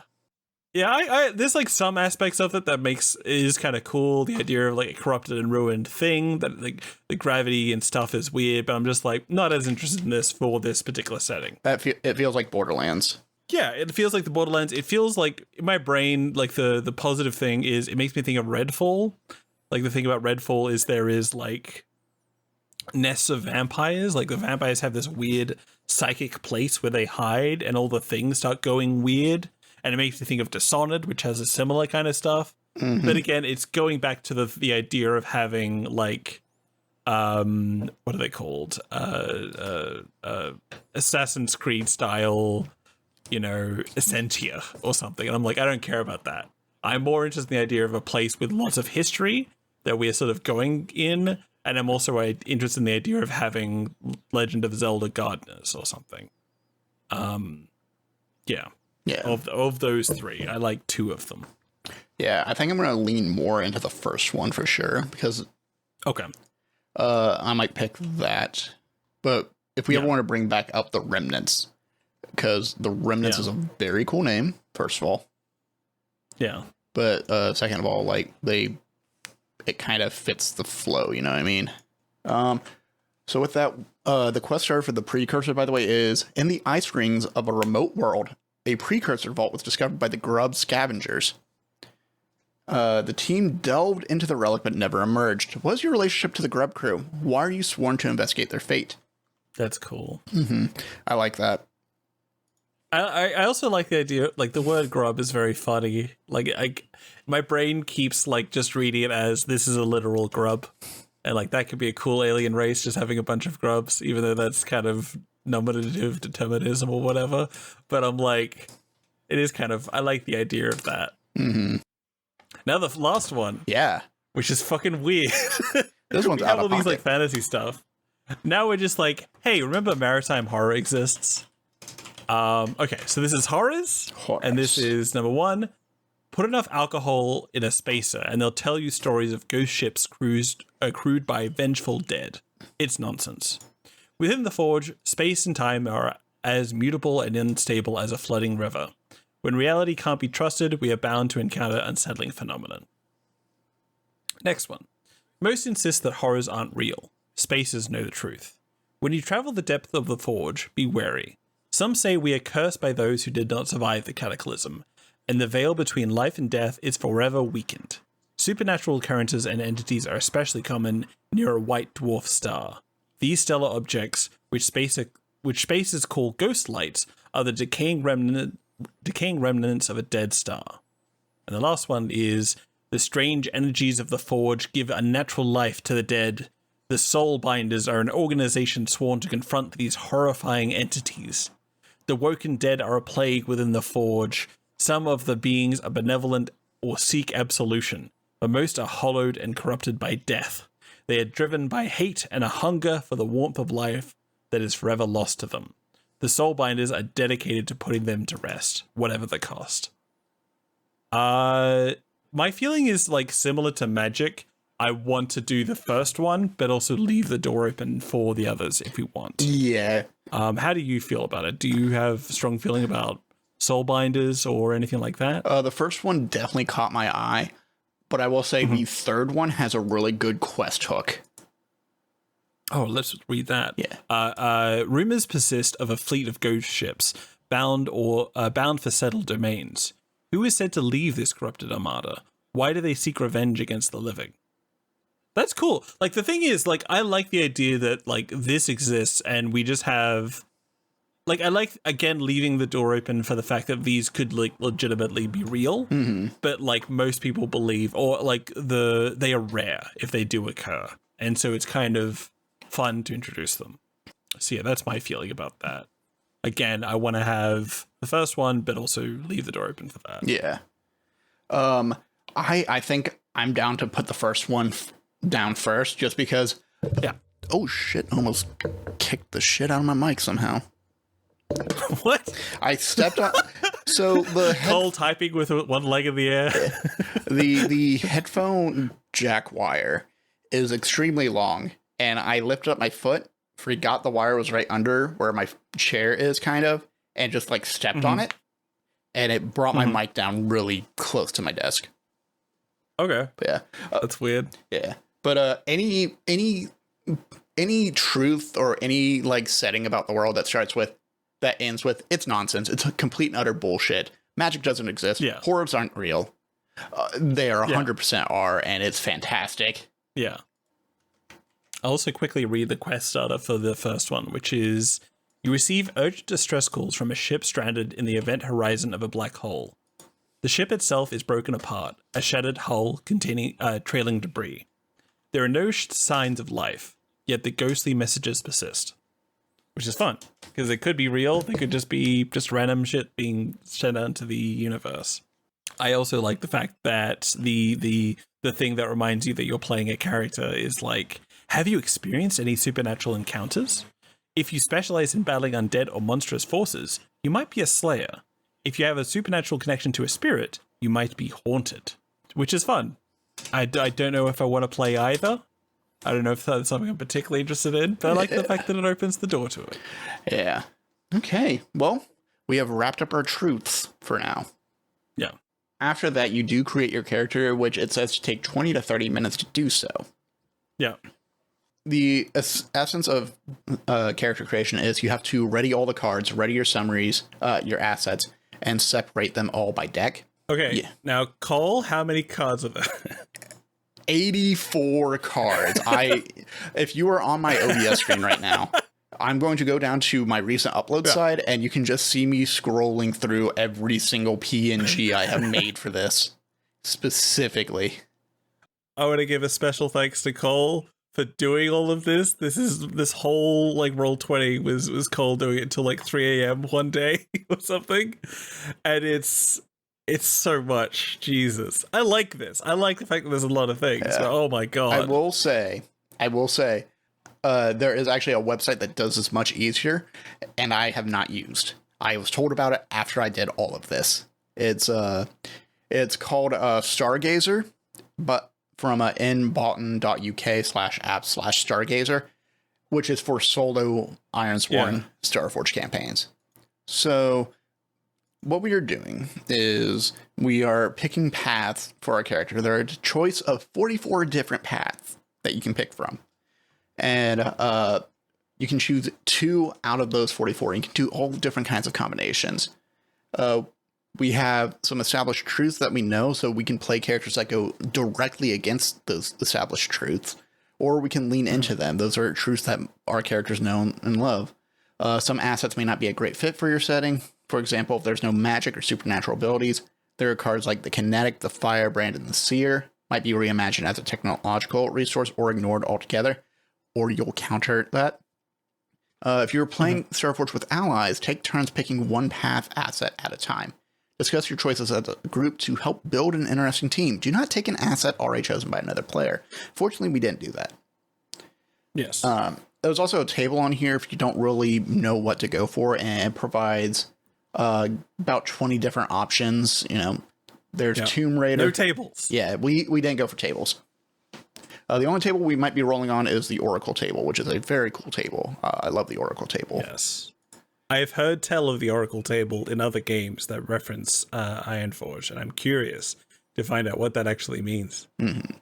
If you actually open up your character sheet, you can see the Oracle macros for it. Yes. But yeah, so what Marley and I did, we took a little break just to look through all the cards, and we made our options. Marley, do you want to say what you picked for your character first? Okay. So I basically went through, and it was very difficult. I think like when we were talking about like making characters, it was like one of these things where we saw, what was it, 22 different paths? How many? 44.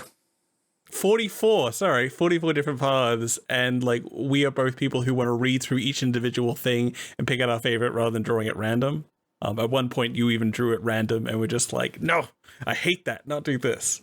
But I basically sort of sat down and I'm like, all right, first things first, I want to have a blade because that seems cool. When we were talking about the blade thing, I was particularly like, I like the idea of just having a sword that is something. I like the idea of it just being a very personal thing, a very important thing, and the iron aspect of it. It's very cool, especially since like this game is based on a, I guess, Viking fantasy kind of thing where iron is important. And so it's just like, I want to engage with that mechanic. And so in addition to having a cool blade, I have the diplomat path, which allows me to swear an iron vow to resolve a dispute, negotiate an agreement, or gather allies. I can add +1 when I do that. On a strong hit, mark progress. When you fulfill your vow on a diplomatic mission, formidable or greater, and score a hit, also mark 2 ticks on your bond's legacy track. a lot of words I didn't understand just then, but I'll figure it out. And to say what my Blade Master ability is if you wield a bladed weapon, when you clash or strike in close quarters, add +1. On a strong hit with a match, mark progress. Also, once per fight, you may reroll any dice as you make a move to attack or defend using your blade. So I mostly went with flavor, and I'm like, I'll figure out what those rules mean later. But yeah, so I'm sort of like, I'm unintentionally, as I said to Cole, I'm unintentionally making Obi-Wan Kenobi, old Obi-Wan Kenobi, but I'm trying not to lean into that too much. I'm going to try and do something different, but yes. And what did you do, Cole? Tell me your character. Yeah. So I had a few back and forths, and the first card that stood out to me was the Fugitive. The Fugitive is basically someone who is being hunted by a power or authority. This could be one of the founder clans. This could be the Keepers. This could be a lot of different people. We have a lot of different factions we can go to. And basically, the initial ability for mine is you are hunted by a power or authority. When you make a move, you may rely on your resourcefulness to improve the result to a strong hit. If you do, mark a box above to represent hunters closing in on you. On the third mark, a notable foe or force has tracked you down. If you overcome them or escape, clear the boxes and mark 1 tick on your quest's legacy track. Which is so funny. Yeah. We were talking about it that like this is the character that you always play in like a tabletop game. It really is. It really this has really caused problems by like getting the bonus to cause the most problems later. It's I love it. I'm such a huge fan. The other card I picked as well, I was bouncing around between like gunslinger or like a mental ability of some kind, but nothing really stood out to me. And Marley, you made a really good point about armored, and that it's a mech suit. Yeah. Yeah. If you wear your finally... We're going for familiar. We're going for things we like, things we know with our abilities, which is very funny. Yeah. If you wear your finely crafted set of personal armor, when you face danger, react under fire, or clash against physical attacks or impact, you may put trust in your armor's strength. If you do, preset your action die to 4. On a strong hit with a match, take +2 momentum as you build confidence, making impression on your foes, or improve your position. And I'm kind of getting more and more of a visual of this character, in that, like, 1, they're fugitive, 2, they are someone in an armored suit. I kind of imagine, like, maybe something like HK-47 from the Knights of the Old Republic series, except like a softer one who didn't want to do their function. Or we... Oh, I love HK-47. Observation. Actually, the more I think about that, because I was thinking like maybe it's biomechanical armor, like I think I remember seeing a Men in Black where there's just like someone walking around in a flesh suit, and then the flesh suit opens up. It's actually just like a little guy piloting it, going, "Hey!" Yeah. Like I was also thinking like the interesting thing with this is like, okay, so it seems like it's leading you towards playing a Mandalorian, so a person in an armor suit. Another way of doing it is you're a little guy in a little suit. But you could also just be a regular sized guy in a huge suit, and the game would work, right? I don't know. I don't know. That'd be interesting, because then it's like, how do I play through the segments where like, yeah, you can't fly on this transporter ship. You're actually over capacity. You specifically are over capacity. I'm like, okay, if it's just you and me in this little game, and we don't tell anybody the actual rules, I'm willing to hand wave it and just say you can have a cool big mech suit if you want to, because I do think that is cool. But if you want to be a little flesh guy and like a little flesh mech, you can do that.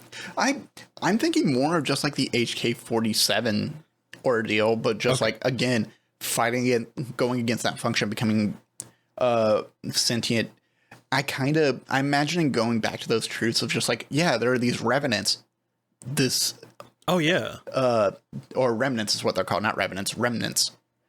I imagine this might have, the power and authority, there might have been a founder clan who like found me, destroyed me, and then rebuilt me. I have no memory, but all I knew I had to escape.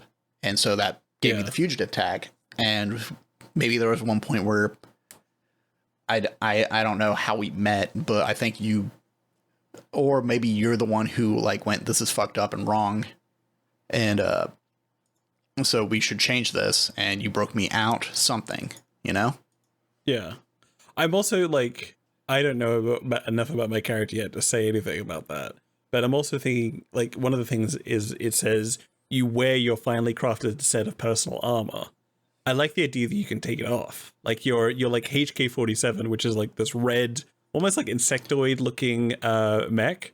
But like you can sort of like take it off so you can see like the wiring beneath it. So I like the idea that like after you fight, you just take that all off and you like bang out all the broken bits or whatever and like put it all together. But like you have a moment where you take off your cool armor.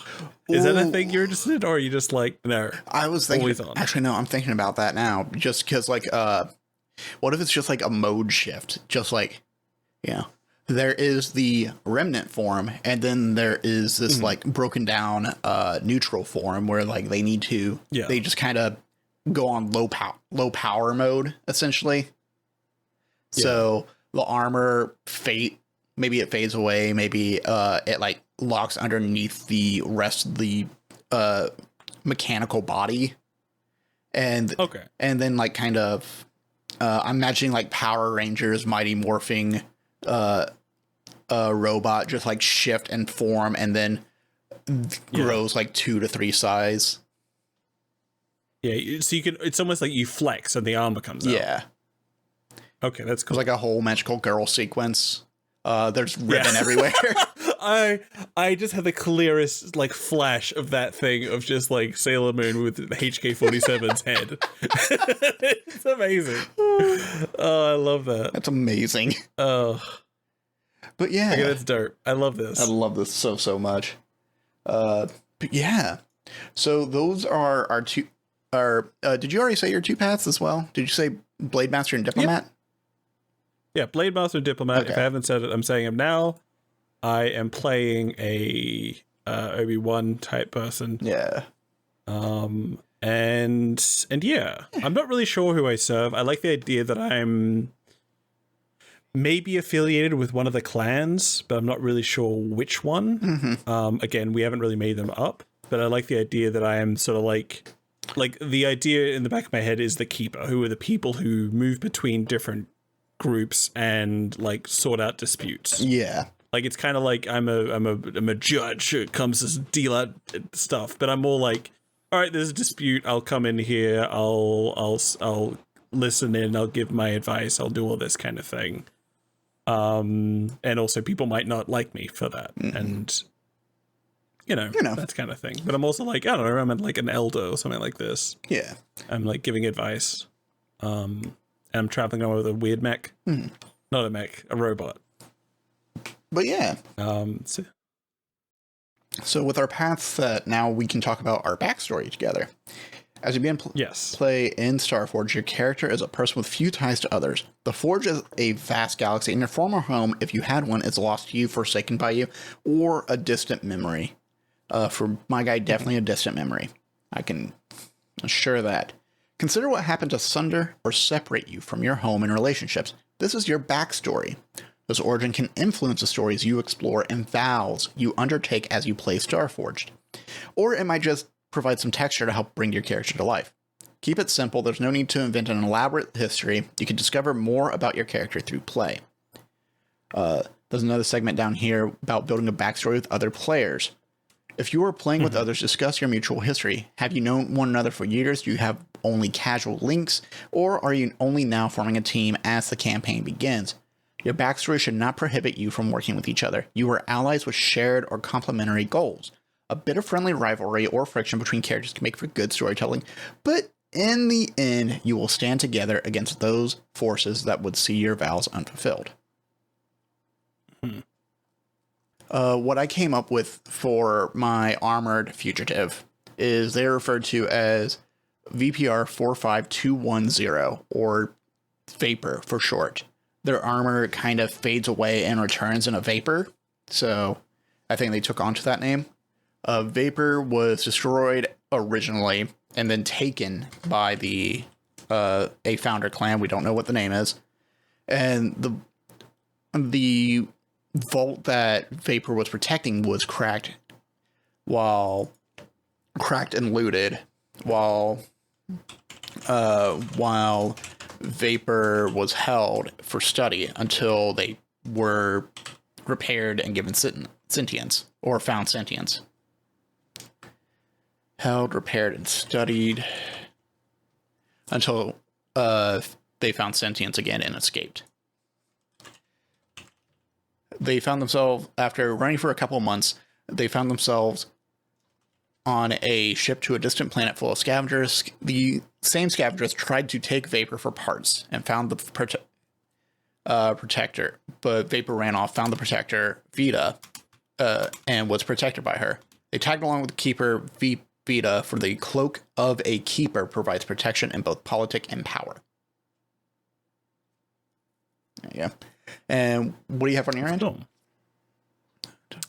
So I'm just coming up with a name, but I'm basically a keeper.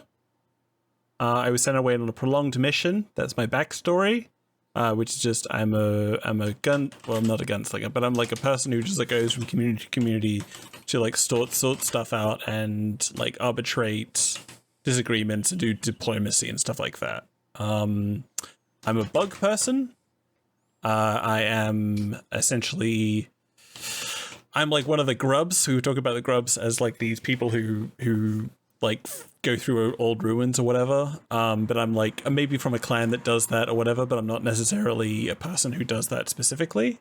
And I'm just coming up with a name. Vita Priman? Is that a good name? Vita Psycho? No, that's not a good name. That's not a good name. Vita Lurger? Lurger? Lurger? Lurker? Lurga? Lerga? Lurga. Zapal? I don't know. I'm looking at Star Wars name generator. Vita Garug. Vita Hrothka. I like Hrothka. Let's go Hrothka.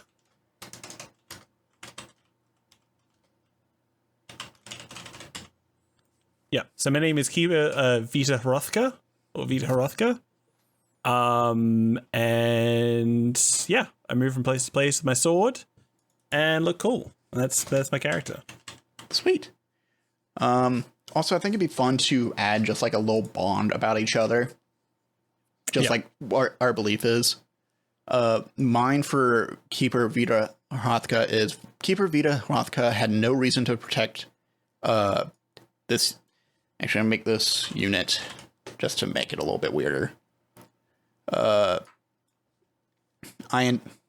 endeavored to. Keeper Vita Hrothka had no reason to protect this unit, and yet did so. This unit shall endeavor to do the same.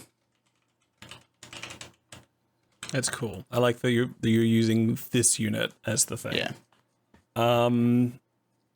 I will say. So you're called Vapor? Yeah. O-R-O-U-R. I can't remember the Australian way of spelling things. I'm doing the American one. O-R. Okay. Australians reads O-U-R. I mean, maybe it could be a thing where like Vapor needs to be reminded they're a human every once in a while, or they're a person every once in a while. Is that like condescending, or is that shitty? Like it's just that like you're a person. I don't own you. We don't like do this thing. Like you often do your thing. Is that like thematically interesting, or is that like no? I think there's like a interesting mechanic. There's an interesting relationship of just like this person feels like they owe me, and I don't them to. Yeah. I did, but everything I did for them, I did freely. Yeah. I guess maybe it's a Vapor thinks they owe me their service. Yet it was given freely. Yet I gave mine for my protection freely. I will. Maybe it's like Vapor thinks they owe me a debt, but I'm trying to know how to phrase it. This is the thing about doing an actual play and like filming it and doing this thing is like figuring out how to say this live, or recorded. Vapor thinks they owe me a debt, but I just want them to enjoy themselves. I want Vapor to vibe. Yeah. Let me pull back out my line because I actually. But I'm happy if they just enjoy themselves. Okay. So Vapor thinks they owe me a debt, but I'm happy if they just enjoy it themselves. Yeah. All right. I am happy with that. Next, you'll envision and mark down a background vow to represent a primary motivation or ultimate goal. Consider what you know of the setting and your character thus far. What nagging ambition, aching need, or sacred commitment drives you? This is your background vow. This vow is part of your character's history, sworn months ago or years ago. It can be tied to your backstory or represent a deeper, lifelong goal. Fulfilling this vow will not be easy. Mechanically, it's an epic vow, so every opportunity to reach a milestone is just one tick on the vow's progress track. In storytime, it might require months, years, or even decades to see this vow fulfilled or forsaken. You may even decide your background vow isn't something you make significant progress on in your narrative. Instead, it helps establish some role-playing detail for your character and fleshes out your setting. Background vows and allies. If you are playing Starforged with others, you should each have your own background vow. This is part of what makes a character unique. So, mark the vow on your character sheet in the spot labeled background vow. We do not actually have that on here, so we're just going to take one of the vows and we're going to make it our background vow. And we will write the name of the vow using the imagined words of your character, such as, I vow to destroy the Iron Talon Raider clan, or I will discover a means of preserving consciousness beyond death. There's also a table in the future if you can't think of a vow as well, but I think I have a good one. I think Vapors is going to be... I wonder if Vapors is find others like me, because I think they're a very unique being. And that can lead to a lot of different quests of like, okay, well, I guess we need to go back to this founder clan and find where they found this thing. Oh, we found me in a vault. Great, let's go to that vault. Oh, the vault is fucked. Are they going to any other vaults? Oh shit, actually it's out here. Here's another one, or here's another civilization to go to. Or like we go find a grub who happens to know a lot of history about this, stuff like that. Yeah. I want to kind of check out like examples of this. Because like my thing in my brain is just that like I just want to keep doing my job quietly and just like do that and represent my group well, my clan well. But I'm like, that's not interesting. Yeah. You can go. I want to have like something that's big and momentous. Yeah. So you can either roll on some Oracle tables for inspiration, and you can roll those on page 296 or 297, or you can go to the character goal page on 331 and roll for that. So if we go down to that. Yeah. So we can abandon ability, or I can evade honor. Yeah. I'm not feeling these. Swear weakness. Let me think. What did we have for what was the thing we had about like the various wars between people? Yeah. The resources are too precious. What was that war discovering? The resources are too precious for settlements to support themselves, but founder clans sponsor settlements in exchange for a tithe. These settlements give up their own precious resources in exchange for protection, but also give up their freedoms and ways as well. The founder clans all stand against each other, some by sheer force of number, others with surgical attack that is far more destructive in the form of a weapon or a few well-placed words. Okay. I have an idea, which is, I think you said before, like, your thing was that you wanted to destroy the Death Star. I want to do the equivalent of that, which is like disarm such and such clan. That's like what's in my brain. Like that could be interesting to pursue. And it's kind of fun because it's like doing a Star Wars mission and then while playing a person who's like being a diplomat and like being like allowing people to do various different things, making agreement or whatever. But I want to like do something to stop them. Like the idea is like my clan was attacked by that clan at some point. And I was like, that was awful. I want to stop that ever happening again. Yeah. I wish to ensure the X clan can never use their weapons again. Yeah. I imagine that like when we are done with this, we'll take some time offline and just kind of fire some ideas back and forth. About what the name of the clans are. Because I don't know. Yeah, and just like some initial world building stuff too. Yeah. What's the next step? The next step, we have written our background files. Now we can board our starship. Yes. So we take the starship command vehicle, which we technically already have. Go ahead and click on board, just to start that off. The default marked ability provides the basic functions of the ship. You can claim the other two abilities when you advance. For now, leave them unmarked. If you are playing with allies, you share the starship. You put the asset in a place visible and accessible to everyone, or appoint one player to manage the card. Flying alone is its own thing. So the next thing we do is we give the starship a history. We envision how you obtained or earned the ship. You can come up with your own origin or roll or pick from the table below. If you use a result from the table, take a moment to consider and elaborate on the suggestion. So I'm thinking maybe it's my ship. Like I'm like who's the Axis? Captain, commanding officer. No, the Axis in Andor. What's that guy's called? I gave my life for a sunless place. I don't know. What's his name? You know, the spy master dude. Oh, fuck. Andor's boss.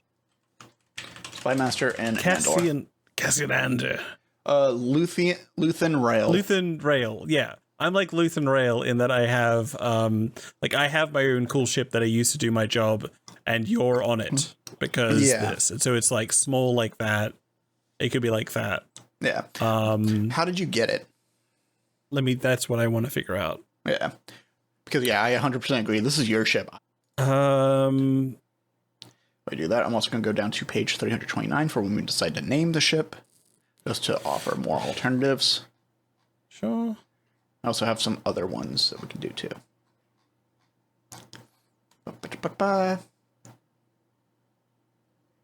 389, did you say? 329. Or 330, really, on the PDF mode. Yep. But, I'll come back. Hold on. So I think I'm almost like I'm leaning towards built out of repurposed scrap. That's kind of fun. Oh yeah, because your Kira is also a grub, right? Yeah.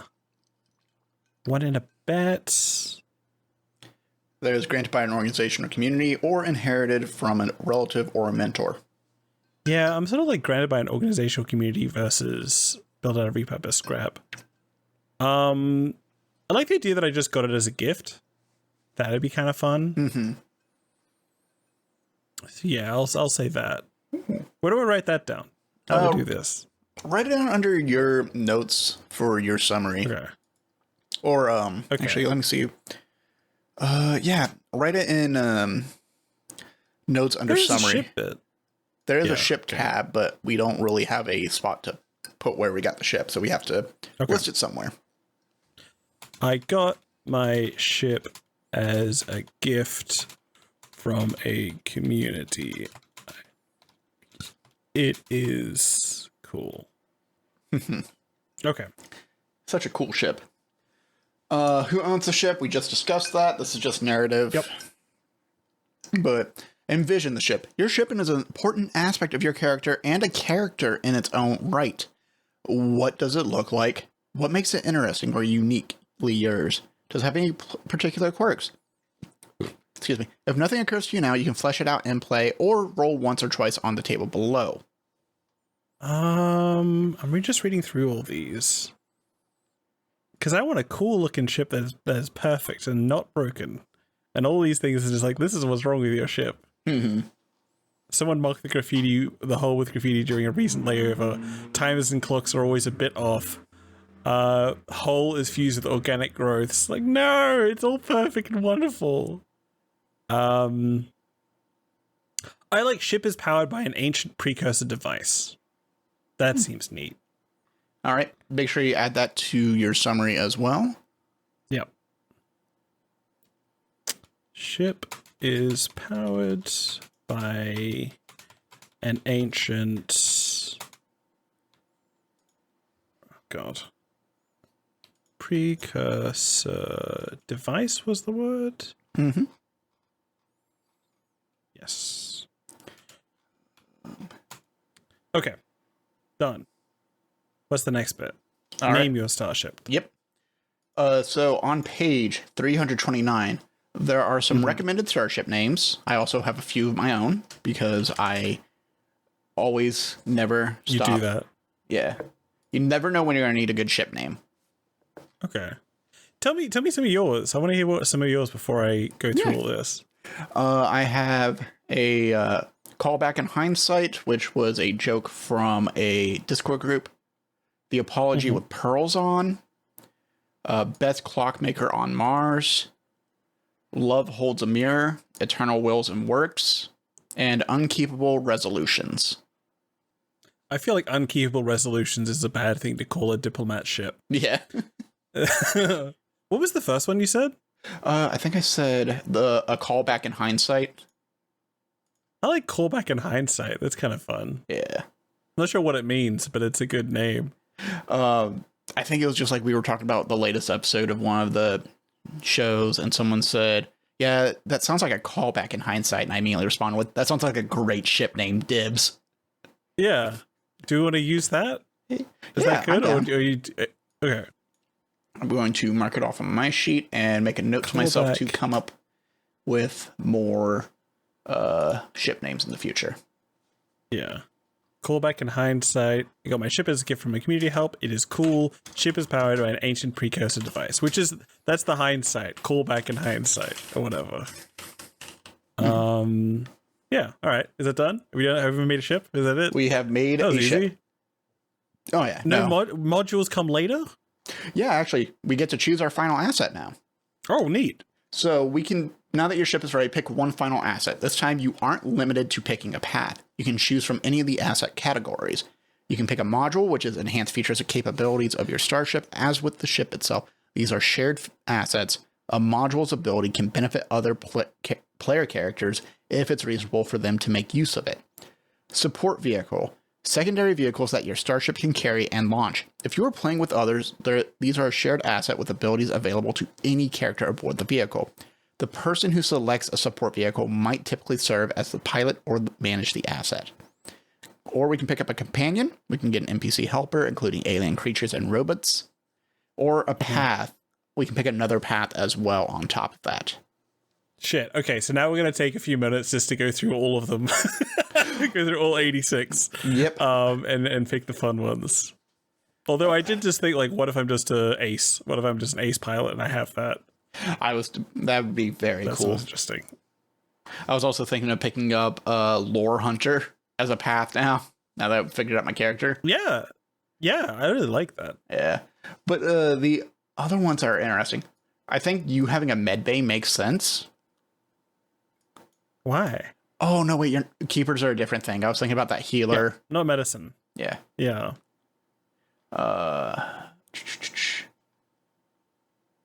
Okay, I got one. I'm going to take tech. You're taking tech? Okay.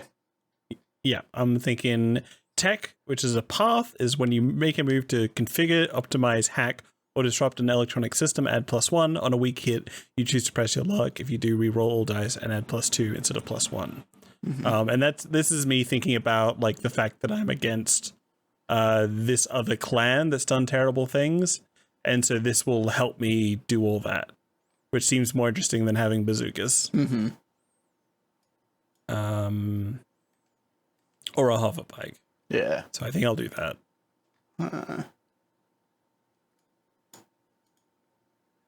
I might take hover bike just because I think that's something that you would definitely ride around on.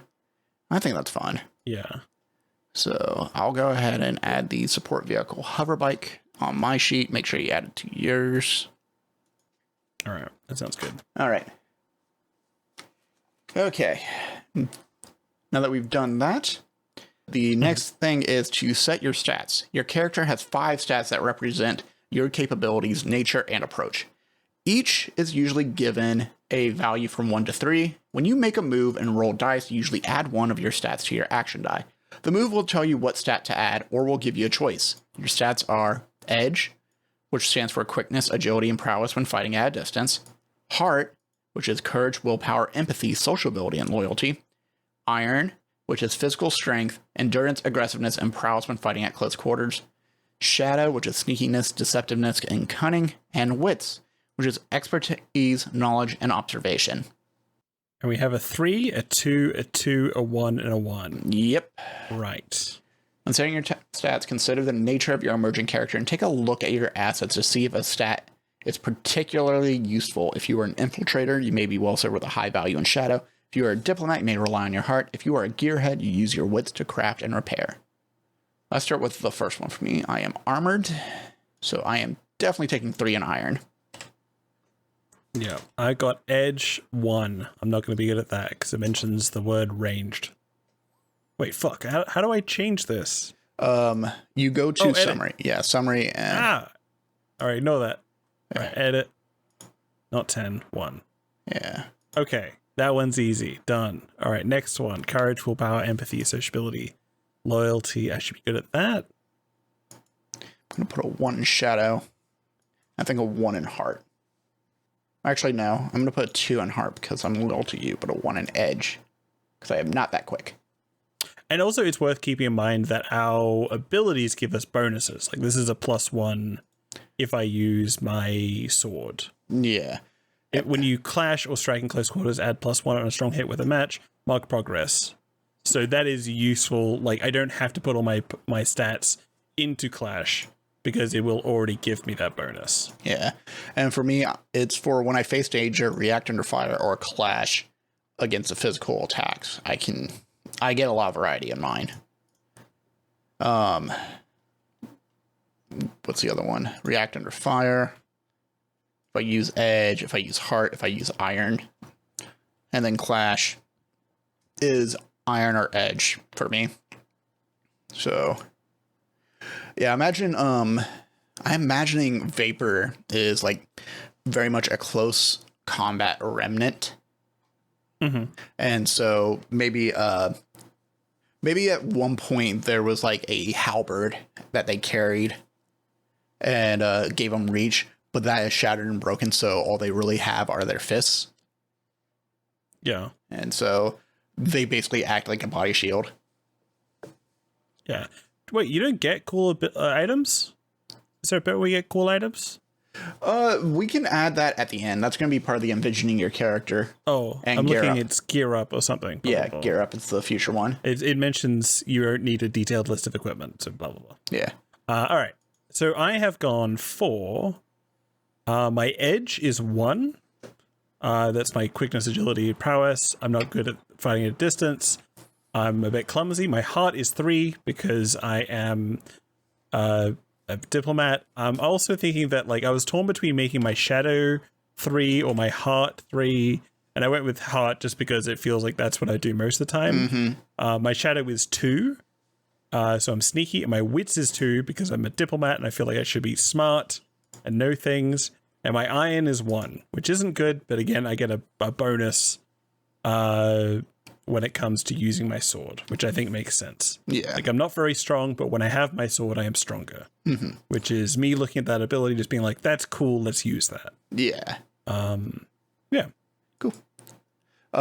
So for me, I have an edge of 2. I changed my mind. I decided that Vapor is fairly quick on their feet and can act with prowess, and if needed, can take a gun in their hands, but more often than not to. I'm giving them a 1 in heart, more of like self-discovery, and that they don't really understand, and they are more prone to kind of fleeing due to their past experiences. The only person they're really loyal to right now is you, is Keeper Vita, just because she saved them. I will be taking a 3 in iron, physical strength, endurance, and aggressiveness, and prowess when fighting at close quarters. Mark off aggressiveness, but everything else, yes. They are not sneaky. They are not cunning at all. And you have armored. Like, you don't have like weapons in the same way that I do, which is fun. Mm-hmm. And then 2 in wits for expertise, knowledge, and observation. Just the whole HK47 of observation. Yeah, observation. I had that immediately in my brain. Yeah. Jedi are very easy to kill. Yeah. God, that character is good. That's so good. All right. And next step, We are setting our condition meters, which are actually preset for us. 5 in health, 5 in spirit, 5 in supply. You can spend supply to get a +1 on rolls. Supply eventually shows that you like lose something, give up something. And when you don't have supply, but you need to spend supply in order to avoid something, it hurts. We'll get more into that in the game. Now that the mechanical and background aspects of your character are all set, take a moment to envision their appearance and personality. To start, just state 1 or 2 facts of their physical look, how they act, and what they wear. You don't need much detail at this stage. You can discover the nuances of your character through play. For example, look covered in tattoos, has a mechanical leg adorned with art. Act keen, understanding of machines, often prefer them to people, and wear safety goggles and dirty overalls, just for example. Make notes of these characters' looks as you like, or just keep them in mind as you introduce your character. And there's no place to write this, right? This is also in notes. This is also going to be in notes summary, yeah. Right. Okay, so I will do that. There we go. All right. You got yours? Yes. Okay. Do you want to say yours first? Yes. So my look is short, round body, has a makeshift mechanical limb made by a rigger.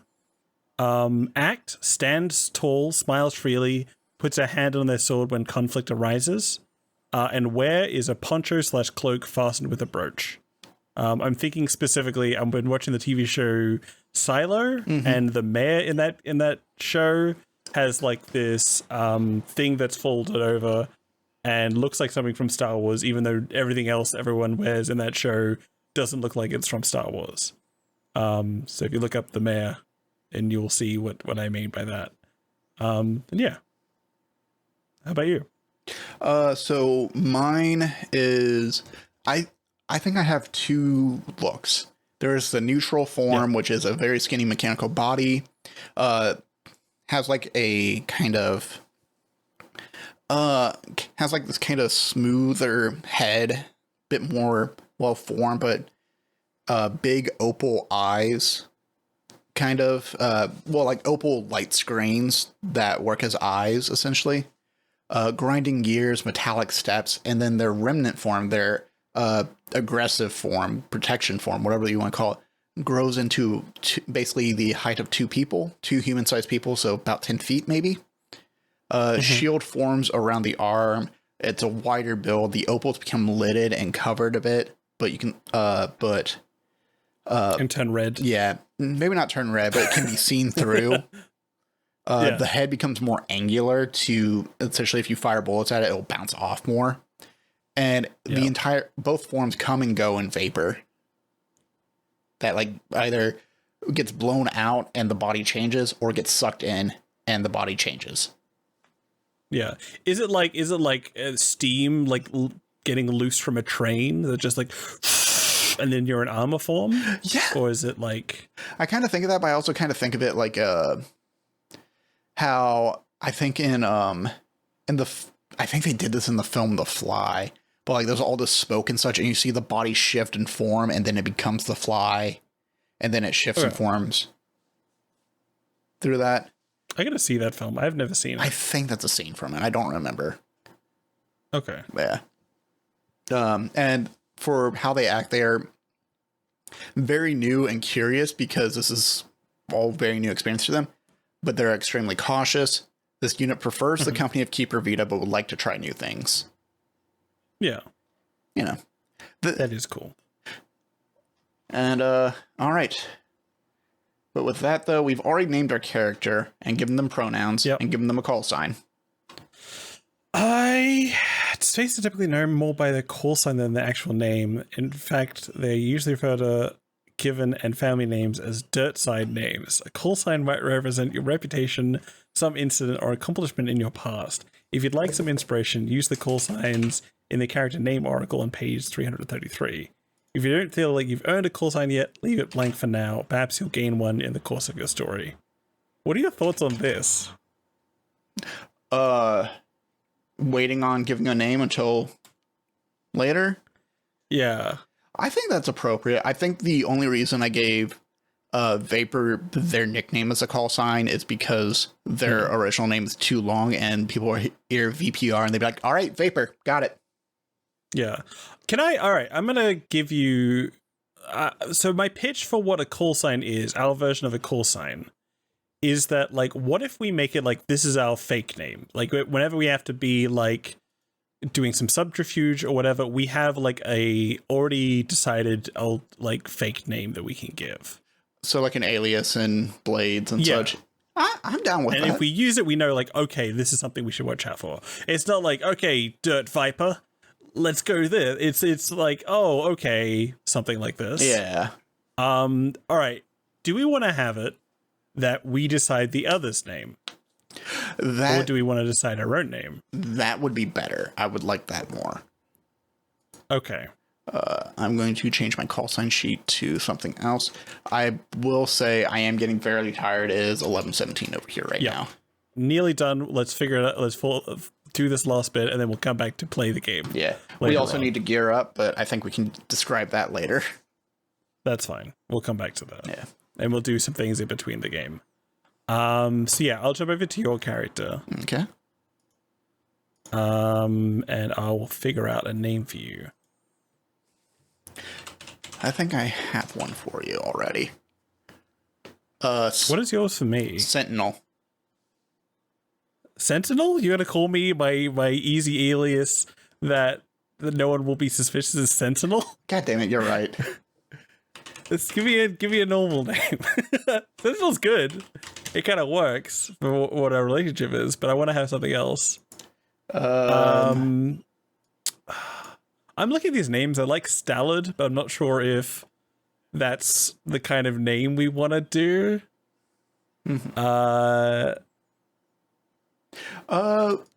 Does Picket work? I like Picket. Picket's nice. All right. What color are you? If I'm going full HK-47, I could do like a copper or a bronze. Mm-hmm. I think I am a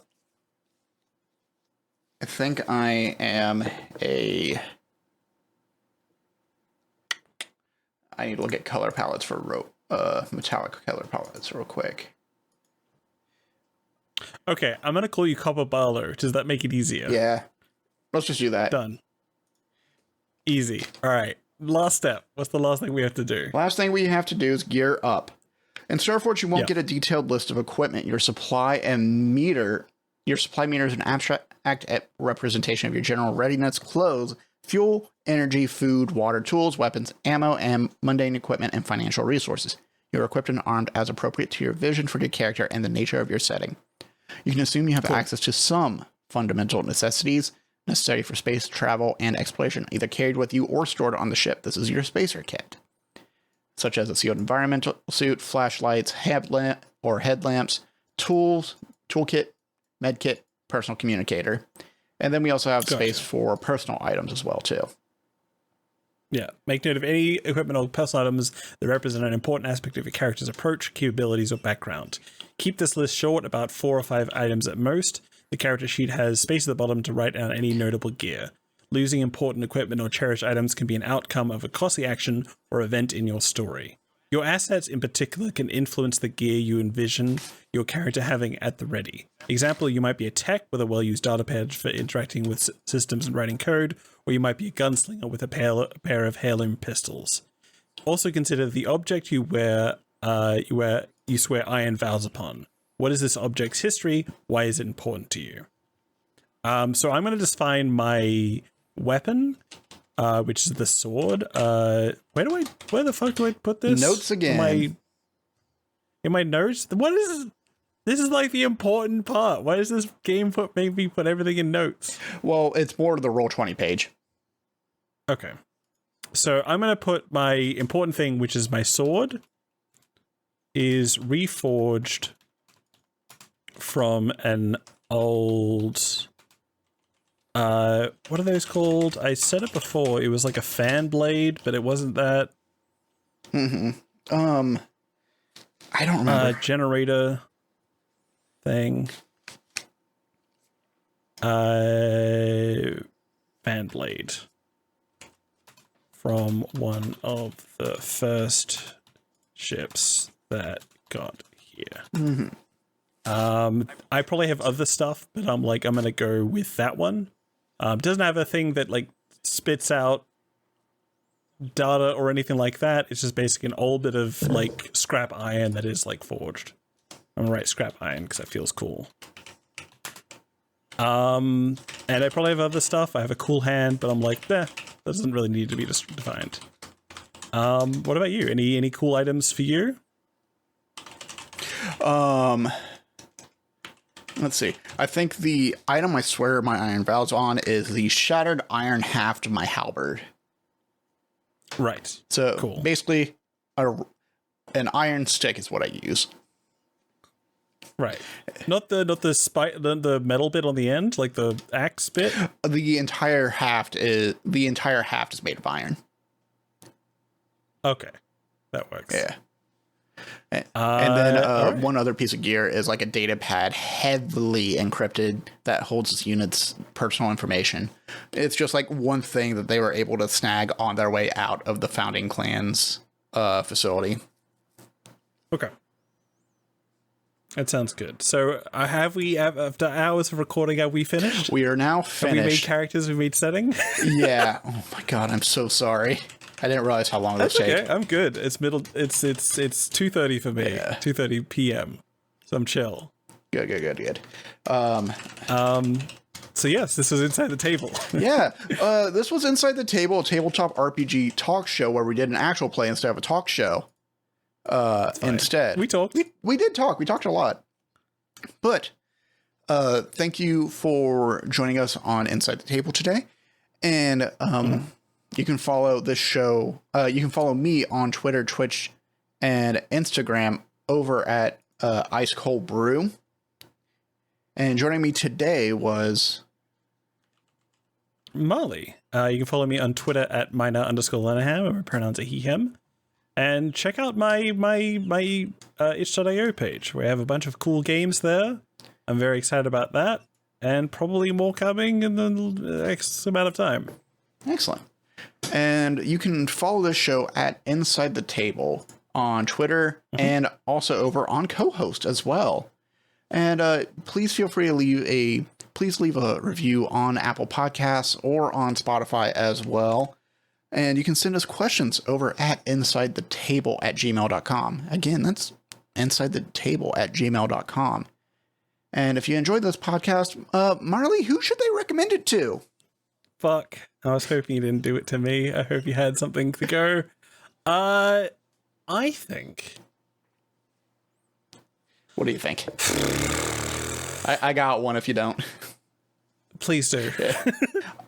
You should recommend this to the kind diplomat who ended up being your savior before he got turned into a whole bunch of scrap metal. Okay, I got one. Yeah? You should recommend it to Shawn Tompkin. You should recommend this podcast to Shawn Tompkin. Sean, Shawn we're playing your game, I promise. You were right about the time. Yeah. And don't forget, folks, every day is 5-Star Friday here at Inside the Table. If there's a game you like, go out and give it a 5-star rating, such as Ironsworn StarForged by Shawn Tompkin. Yeah. Yeah. And with that, we are going to wrap up for my night, your morning. Y'all take care. Have a good evening. Goodbye. Goodbye. What's it called when you say farewell? Goodbye. What?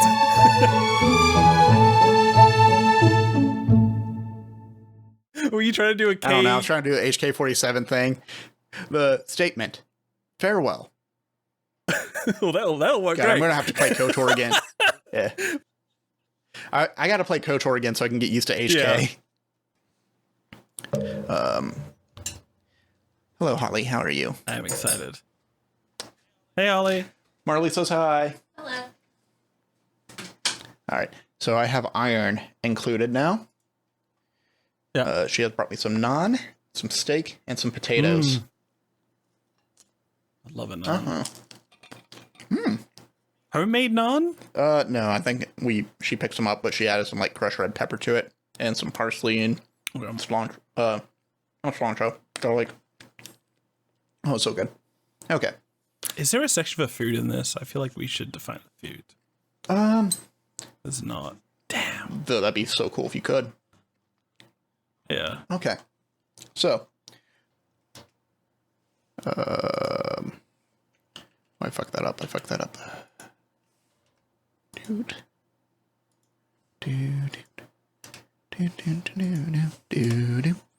There we go. Typing is such a problem for Roll20, but it's okay. And Everybody's saying typing is such a problem with Roll20. Oh god. Yeah, anytime I have a game, they're like, yeah, we're gonna use Roll20 for this one. Are you sure? Yeah. Are you sure about that? I haven't used any virtual tabletop enough to be like, oh, this one's much better. I'm like interested in One More Multiverse. Mm-hmm. That seems fun, but I've never actually used it myself. Yeah. One More Multiverse has a bit more variety of game to it. I know Alchemy is trying to get more on there as well, but for the most part, all I've seen from them is D&D. All right, let me copy paste again. Yep.